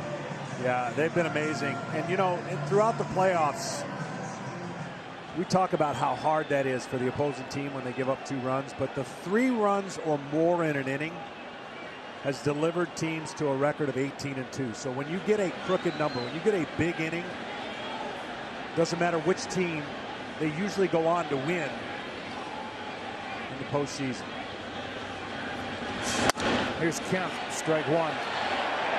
The postseason troubles for David Price, who obviously has all-world talent. Traveled with him to Detroit, to Toronto, came to the Red Sox in 2016, was 0-1 that year in the postseason after winning 17 games in the regular year. Strike 2 on Kemp. Last year, spent some time on the DL, was 6-3, got into 2 games. But it took until Game 5 of this recent ALCS for him to get his first win as a starter in the postseason. And he's trying to back it up here with this strong Game 2 start in the World Series. Yeah, he's been really good. Kemp takes the ball. You know, early in some of those games, and it's going to always, as a player, you're never going to talk about it because it sounds like an excuse.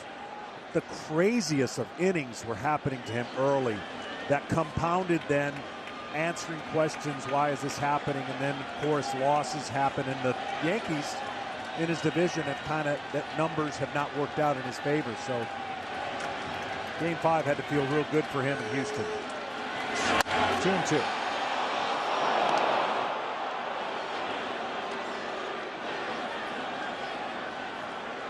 See, those are the numbers at home I talked about, how comfortable he's been here. Dominant in the second half.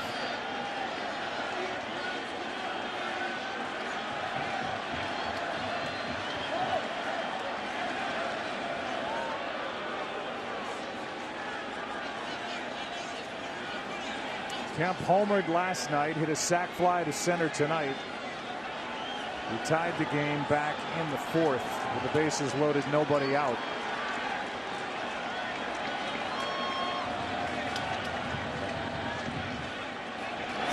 Kemp reaching for it. Devers to his left. A 1-2-3-6 for the left-hander Price. And an 8-pitch inning for the 33-year-old. 4-2 Boston into the bottom of the 6th at Fenway. On YouTube TV on Fox. Back Fenway Park, Game 2 of the 2018 World Series, the 114th World Series. Red Sox leading 1-0, leading Game 2 4-2. Julio Urias, the left-hander, who turned 22 in August, taking on the third baseman Rafael Devers, who turned 22 today. The numbers for Urias this postseason: 1-0 record, 2 earned runs in 4 1/3, and only 3 games, 4 innings in the regular season, as that's foul back and out of play. Strike 2. Devers struck out twice against Ryu, who was the pitcher of record for the Dodgers. His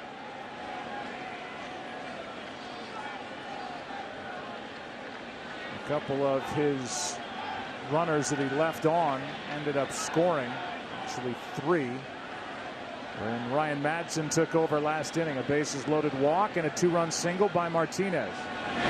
Devers hits one in the air to left center, and Bellinger is there, 1 out. Earlier tonight, Chevrolet awarded Chevy Youth Baseball coach Mike Van Cleve the keys to a brand new Traverse in honor of his 50 years of dedication to youth baseball. To see all the ways Chevy cares, visit Chevy.com/cares.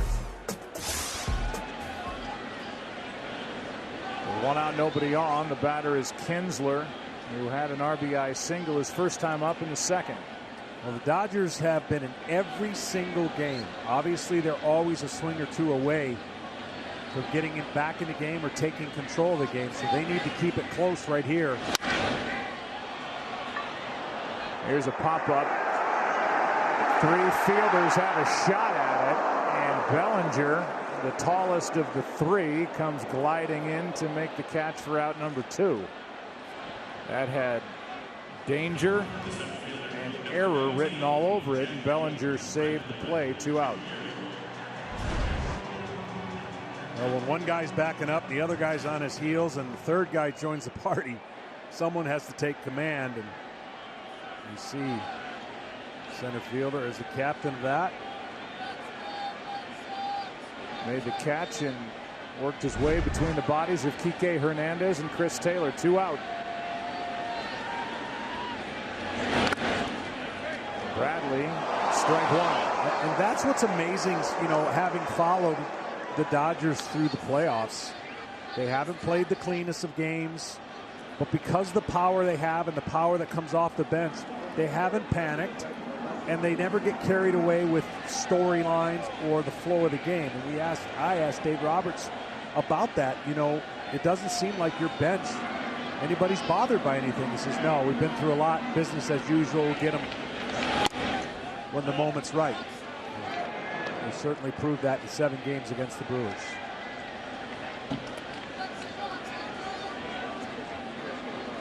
They were 10 games under 500, 8 games out in mid-May. And from that point forward, had the best record in the National League overall.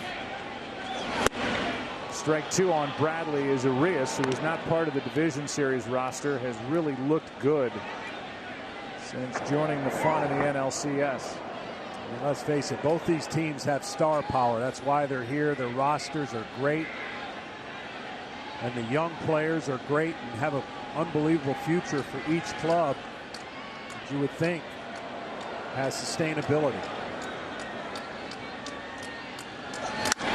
That is foul.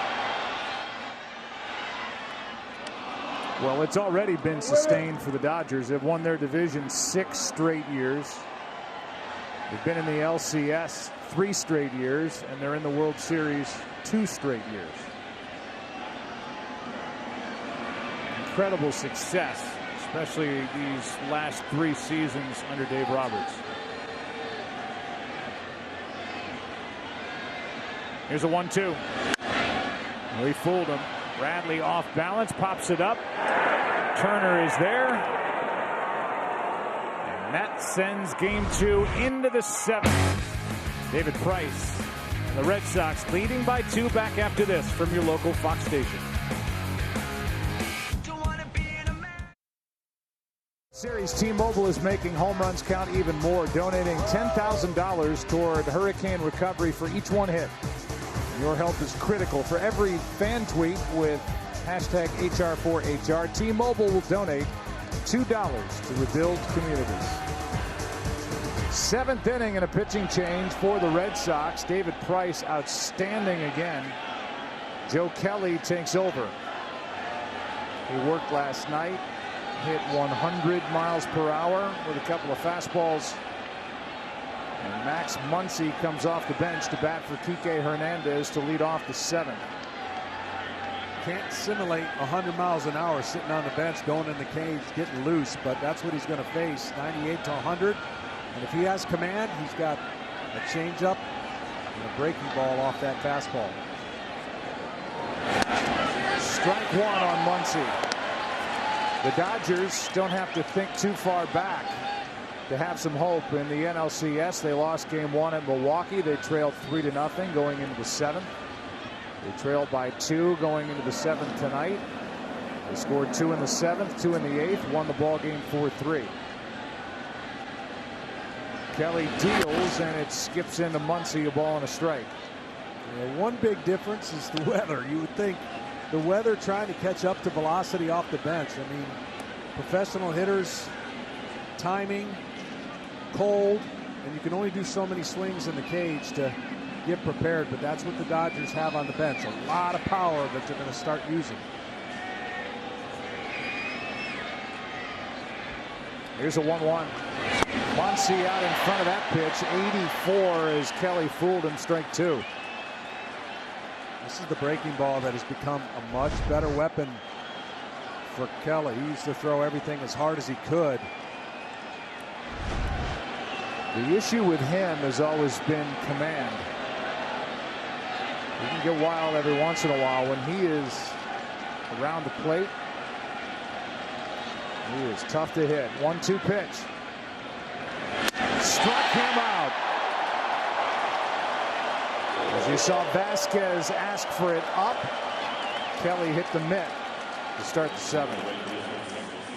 Well, only 2 pitchers have had 2 consecutive starts in which they went 6 or more innings and allowed 2 or fewer runs overall this postseason. Nathan Eovaldi and now David Price, who went 6, allowed 2 runs, 3 hits, walked 3, struck out 5, and was outstanding. Yeah, he really was, and got into one trouble, and Dodgers made him work hard for that. And only 2 runs given up. Here's Puig. A 2-out RBI single for Yasiel back in the 4th. Soft liner caught by Kinsler in the 3rd, so he's 1 for 2. And 4th in franchise history with his 47 career postseason hits.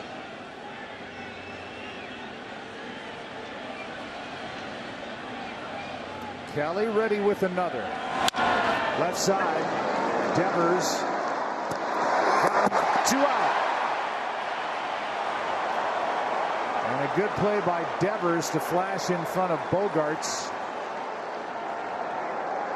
for out number 2. Earlier tonight, Jesse Quist, the winner of the Breaking Barriers essay contest, was recognized on field alongside the daughter of Jackie Robinson, Sharon. Breaking Barriers is an educational program inspired by Jackie, where students learn about his life values and how they can apply them to overcome obstacles. Visit MLBcommunity.org to learn more. Nice moment before tonight's game. Here's Yasmani Grandal, who bats for Austin Barnes. 2 out, nobody on. Shift on the infield, and Grandal takes a strike.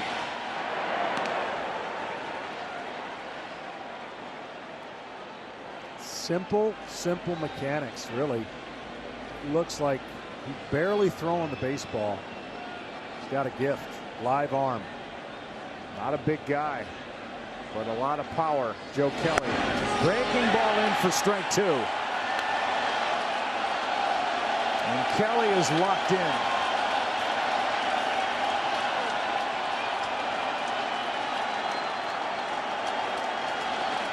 Grandal got into last night's game late, drew a walk. Set up here at 0-2 and takes ball 1. Grandal, a free agent to be. Did hit 24 home runs during the regular season, drove home 68. It's been a struggle in the postseason, offensively and defensively. 1-2 pitch.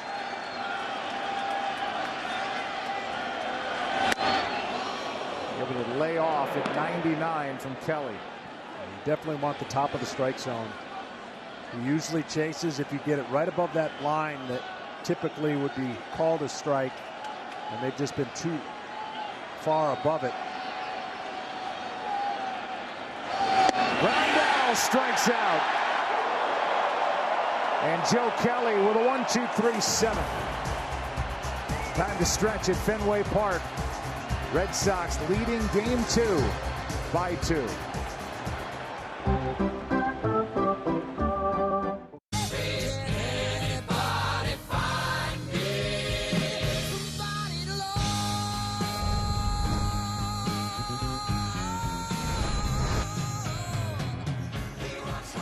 Well, these Red Sox fans are loving what they're seeing from their team here after a 108-win season. They lead game 2, 4-2.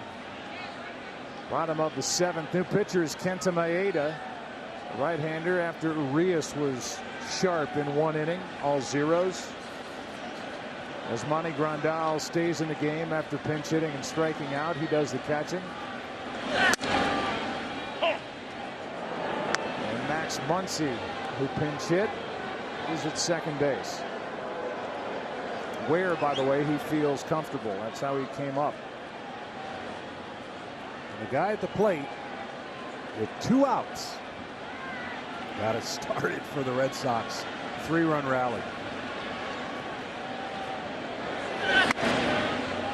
His hit happened in the 5th, and it was followed by Mookie Betts. The base hit, a walk to Benintendi after a long at bat. Ryu was taken out.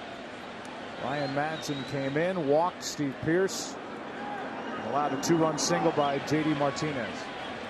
That made it 4-2. It's still 4-2. Maeda with a 1-1.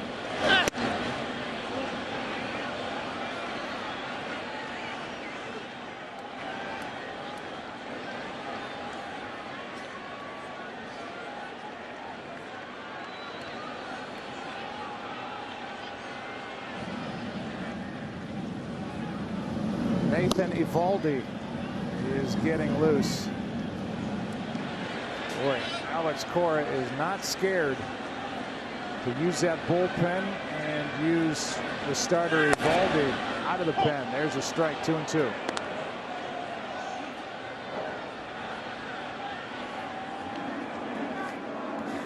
Joe Kelly had an efficient 7th inning, struck out 2, threw just 11 pitches.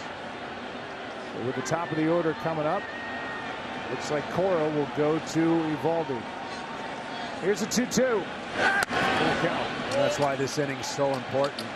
Similar situation in the game yesterday, a 1-run game. And the Red Sox broke it open with that 2-out, 3-run homer. Changes a lot in how and who you use.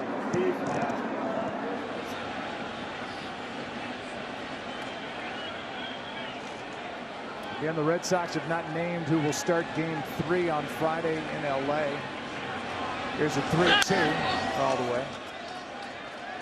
But it would stand to reason if Eovaldi pitched last night and is getting ready to come in tonight, it means Porcello and then Eovaldi in game 4. Yeah. Well, nonetheless, I think the Dodgers, I know 3 players can't wait to see a right-handed starter. That'll be in the lineup. Muncy, Peterson, Bellinger. Yep.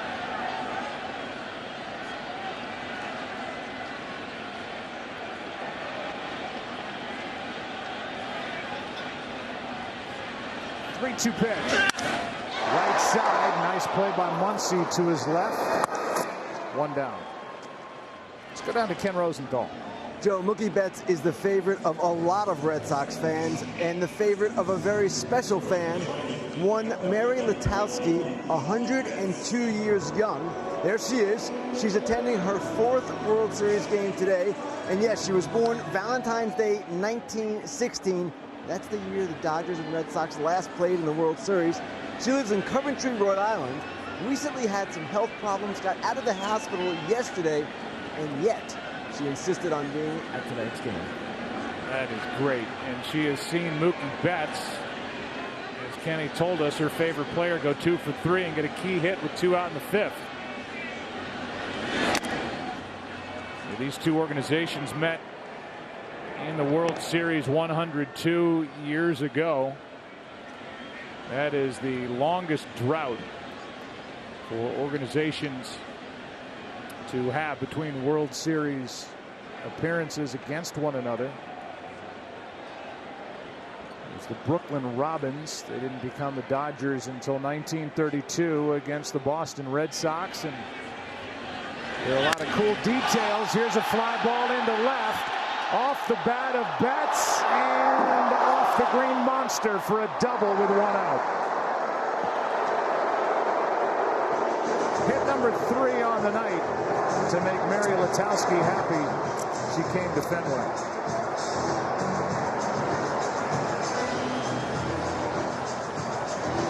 Well, he's amazing and more than likely going to win the MVP. 2 candidates on this team, of course, J.D. Martinez and himself. That one backed up. Slider backs up. Usually a recipe for a good fly ball and a deep fly ball. And this time the Monster kicked it back. Well, I said whatever wind is blowing against or towards right field.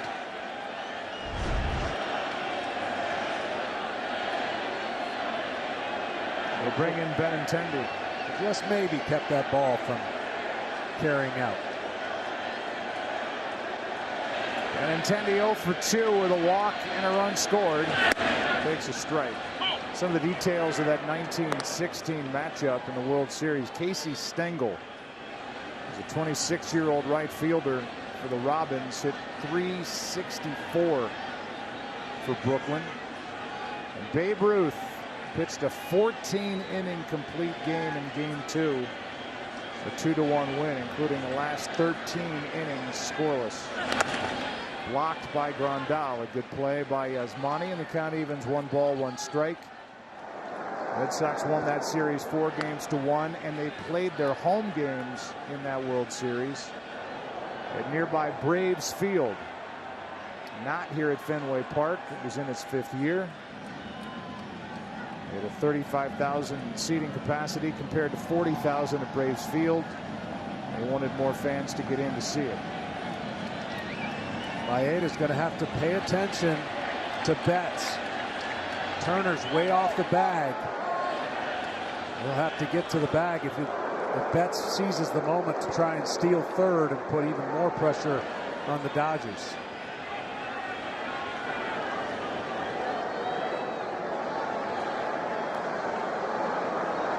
Machado behind him, trying to hold him close as he can. The 1-1 to Benintendi inside, 2-1.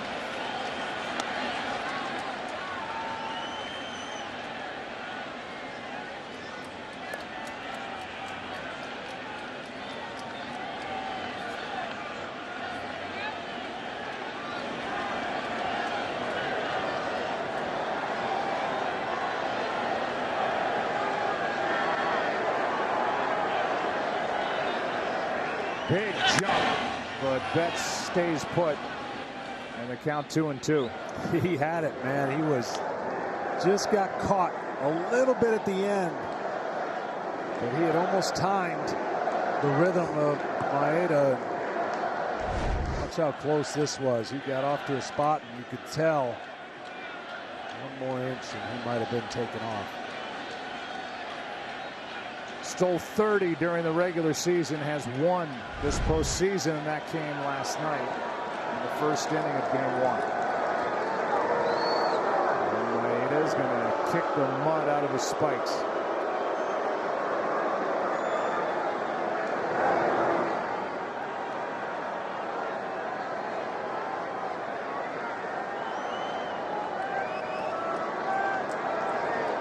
Two. Struck him out on a pitch down and away. So the double, then the strikeout, 2 out. And instead of Steve Pearce, it'll be Moreland off the bench. And with the pinch hitter coming in, we'll give you a quick word from Bank of America. You're all set. Your payment has been scheduled. Late bills are going, gone. With Erica, your virtual financial assistant.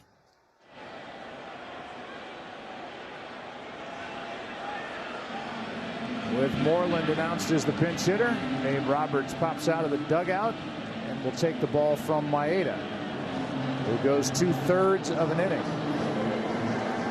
Left-hander Scott Alexander coming in.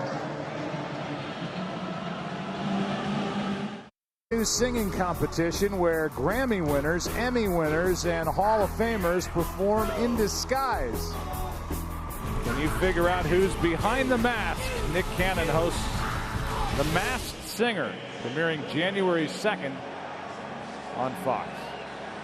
Said Hall of Famers. Are you involved in that? Or you get like a side deal to put on a unicorn mask and sing?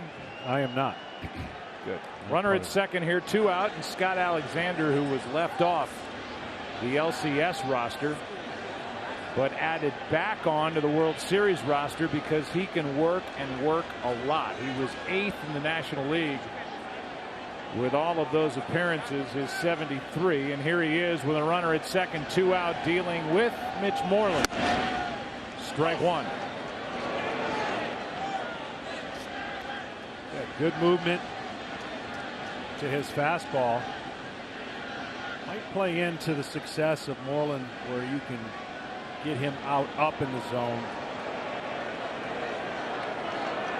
Good stuff out of Alexander. Here's the 0-1. Strike two. Caleb Ferguson was left off this round, the final round by LA. And so back to Scott Alexander, and he's trying to keep this a 2-run game. With the top of the order coming up for Dave Roberts and the Dodgers in the 8th. Bellinger, Turner, Freese.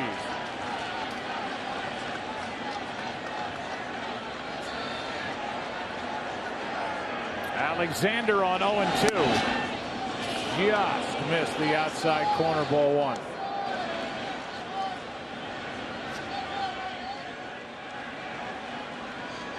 JD Martinez on deck. Pedro Baez, the right-hander, getting loose. So this is a one and done for Alexander. Trying to get Moreland to end the 7th and help the Dodgers get around that 1-out double by Betts.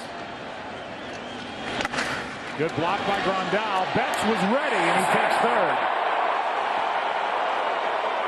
Grandal able to keep it in front of the plate, but it bounced far enough, and Betts was on his toes. Yeah, he was aggressive the whole time with his lead and secondary lead, anticipating a pitch like this. Watch how he gets there and then just immediately takes off. That is how you use your speed, and now that's how you make even more pressure on the combination of the Dodgers with a runner on third.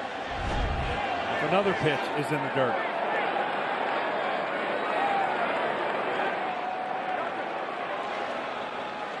Two. Struck him out. Good work by Alexander. Keeps it a 2-run game. Drama coming in the 8th. Top of the order will bat for the Dodgers, down by 2. Hey Siri, turn on Do Not Disturb.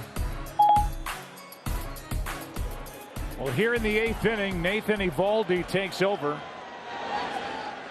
10 Dodgers have been retired in a row. Cody Bellinger will have his first at bat. Eovaldi can bring it. Upper 90s, can touch triple digits. This postseason, he's been great, as you see the numbers. Started the season in Tampa, and he deals a strike to Cody Bellinger. Both he and Kelly have utilized a lot of first pitch off speed before they go to that gasoline that they have with fastballs. That is hard hit and foul, just foul. And a bad break for the Dodgers as Bellinger hit it hard, strike two. Well, when the Red Sox got Eovaldi, he had a couple good games with him, but one thing they tried to get him to do was elevate the ball and get it out of the same area, because the velocity and everything being in the same area does not have the same impact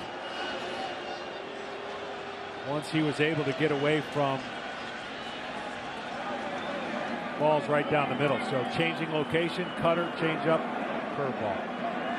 Machado due up 4th in this 8th. That's outside. Eovaldi spent last year rehabbing from Tommy John surgery. He's worked his way back, and the velocity has been climbing higher and higher. He is signed through this season. Big pickup by Boston. Bellinger trying to battle. That's 99 from the right-hander. It's still 1-2. The battle back he has. He was always blessed with that velocity, and he has a different release point than most pitchers, in the sense that he gets behind the ball at times and not on top of the ball, so it flattens. But they've made that correction, and you can see the success he's had now with the Red Sox. Struck him out. Bellinger down to start the 8th.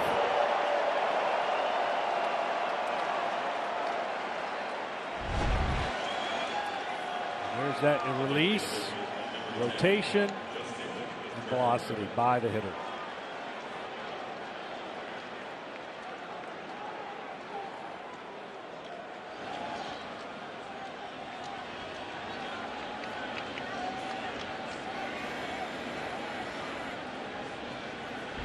this would likely cement Porcello as the Game 3 starter. Here's Turner with Jock Peterson in the on-deck circle. Takes a strike.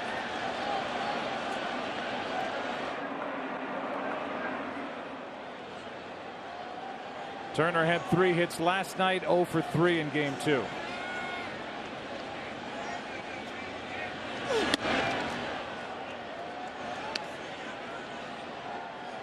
Well, I'm intrigued. I mean, if everything goes right, this is all going to work for the Red Sox, but I'm intrigued to see how he gets ready, if he is the Game 4 starter after 2 back-to-back stints here in Game 1 and 2. Worked an inning last night. Hits 100. Had Tommy John surgery as a junior in high school. He has had a Tommy John surgery again as a big leaguer, and he's never thrown this hard.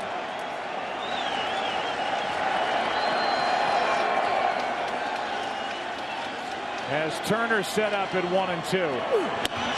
2 and 2.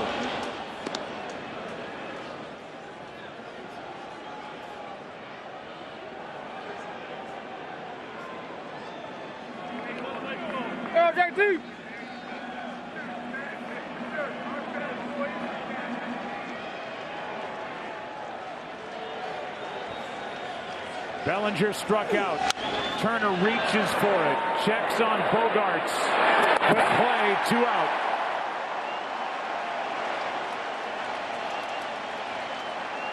And with Jock Peterson walking in, a quick word from YouTube TV.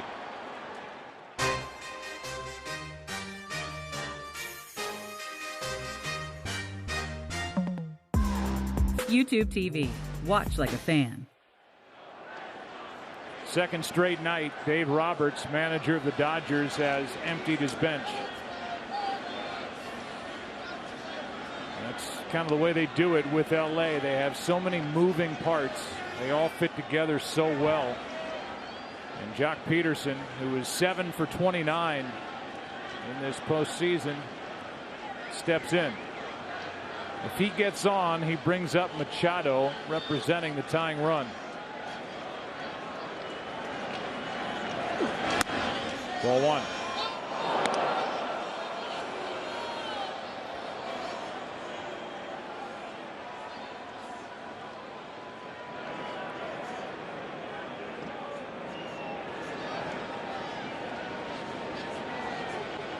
Peterson 2 groundouts last night after getting into the game in the 7th. A ball and a strike. Kimbrel getting loose just in case.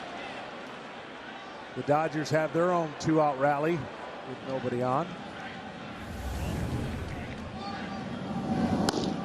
So the average velocity of the last 3 innings for the Red Sox is going to be pretty impressive.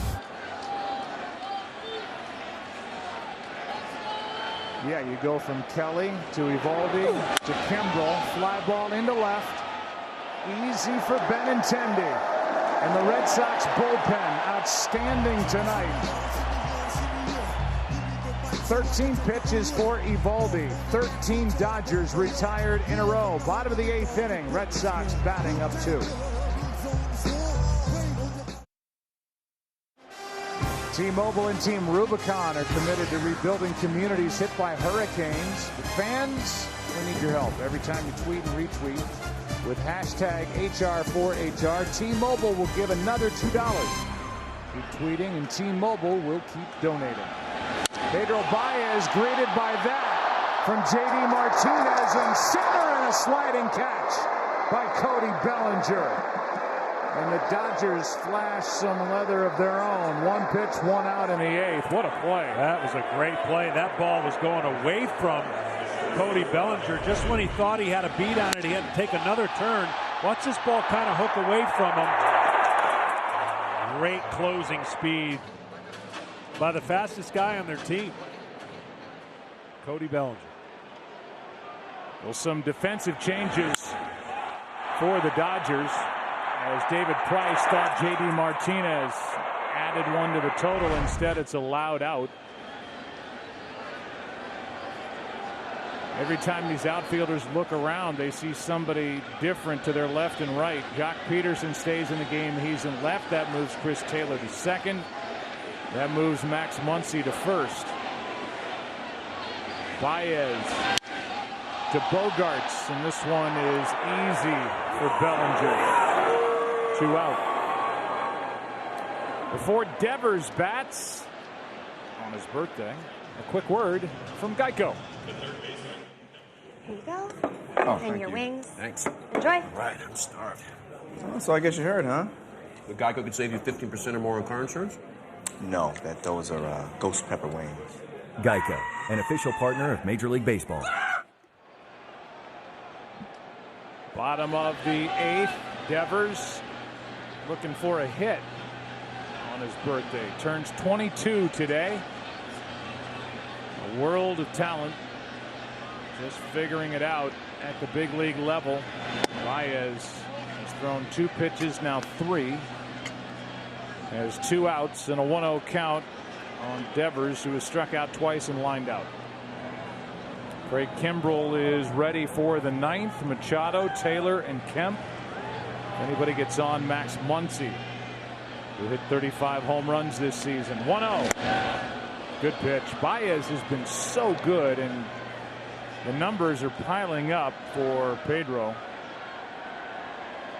Left-handed hitters are 0 for their last 31, including 0 for 10 this postseason against this right-hander. Yeah, he's been good. You saw just that filthy split finger that he threw right there that Devers swung at.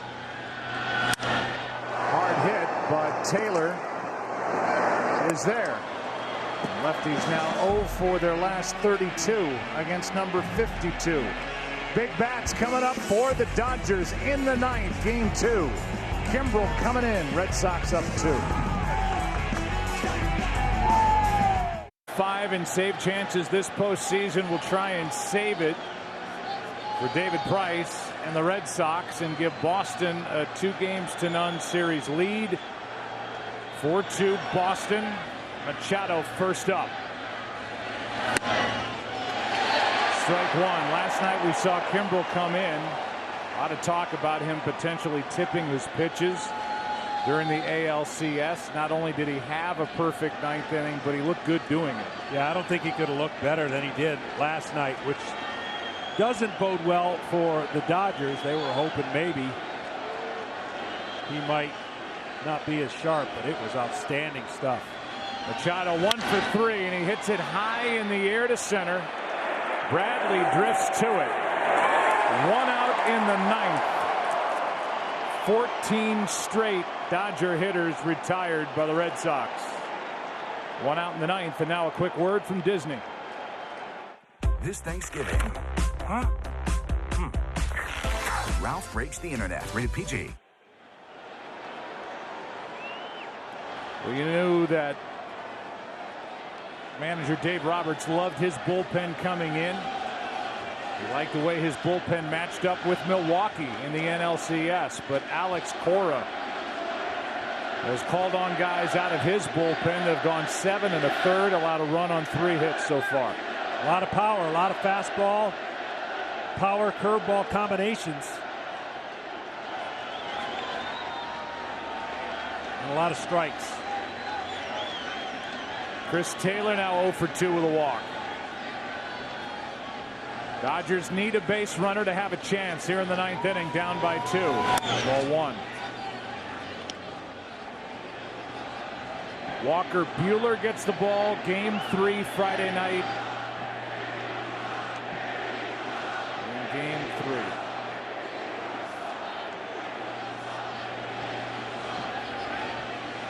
It appears Rick Porcello will get it for the Red Sox, but that's not in stone. Cora likes to keep you guessing. 1 ball, 1 strike. Well, there's nothing to guess about Kimbrell. It's 2 pitches. One of the filthiest curveballs you're going to see from that angle, and then, of course, velocity from a unique angle. He's been good for a long time. And he has that unique peek in for the sign from his catcher. The 1-1. Check swing, he went. Strike 2.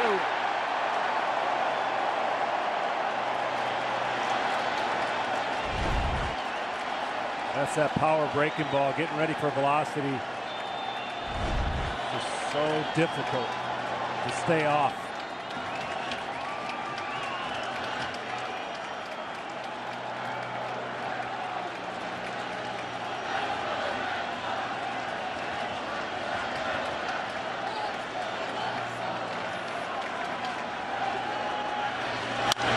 Chopped to second. Kinsler 2 out. Well, if the Dodgers don't rally with 2 outs, they have plenty of firepower to get back in this series. The Red Sox did everything they had to do in Game 1 and Game 2 thus far to put themselves in a nice spot. But Dodgers will try to flip the script when we get to Southern California.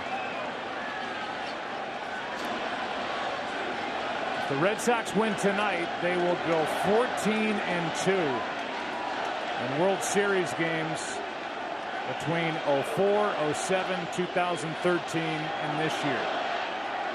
8-1 here at Fenway. 2 out, catch ball 1. Craig Kimbrell missed the majority of spring training, the 30-year-old right-hander from Huntsville, Alabama. He and his wife, Ashley, had a daughter, Lydia. Last November, he's been dealing with congenital heart disease, has had a number of surgeries.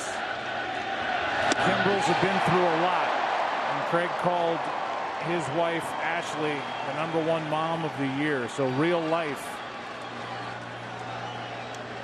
And all of those unknowns swirling around the Kimbrells, and even though he missed the majority of spring training, he had a 42-save season, and he looks locked in again here in October. The 1-1 to Kemp should end it. Bogarts gathers it in. Red Sox up 2-0. 4-2 win in Game 2.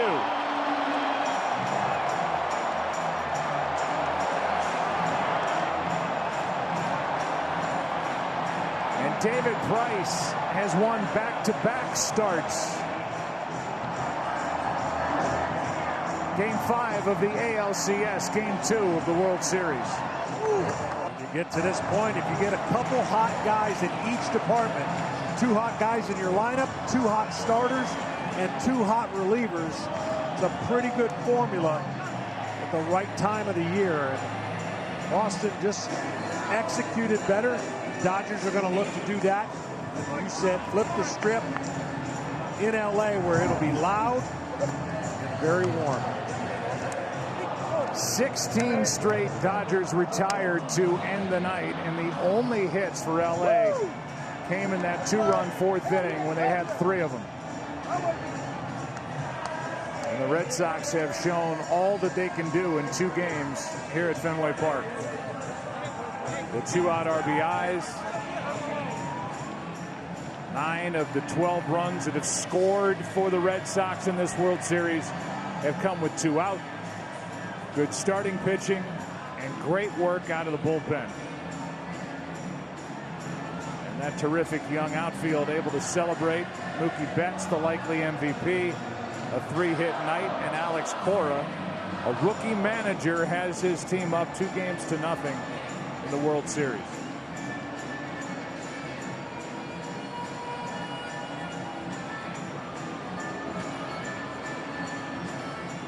J.D. Martinez with the go-ahead and game-winning RBIs.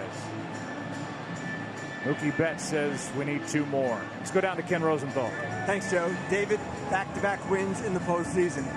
You had that difficult 4th. They took a 2-1 lead. How did you regroup?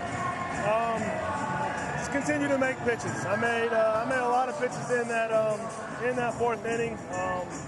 They had some really good at-bats, got off some good pitches, put some good swings on balls, and these guys picked me up just like they have all year long, so that was huge. You said in Game 4 of the ALCS, warming up in the bullpen, you found something. Since then, 2 brilliant performances. What has changed? I have. You know, it's just I take a lot of pride in being able to evolve from pitch to pitch or day to day or game to game, whatever it is. You know, just being able to make adjustments on the fly, and it's paid off. You've been through a lot in the postseason. You had the crowd on your side tonight. How gratifying is this moment for you? It feels good. It definitely feels good. But like I said before this playoffs happened, I'd rather go winless and we win a World Series than me go 4-5-0 and we lose. So we're playing good baseball right now. That's a very good team over there. So we need to go to LA and not make it come back to Boston. David, congratulations. Thank you. Joe, back to you. All right, thanks, Ken. The 33-year-old has evolved. He gets the win, 2-1 this postseason. He has won back-to-back starts. Ryu suffers the loss and save for Craig Kimbrell, number 6. The guys are ready to go with the studio show in our postgame on the heels of this 4-2 win. Kevin, all yours. Joe, thanks very much. Great job.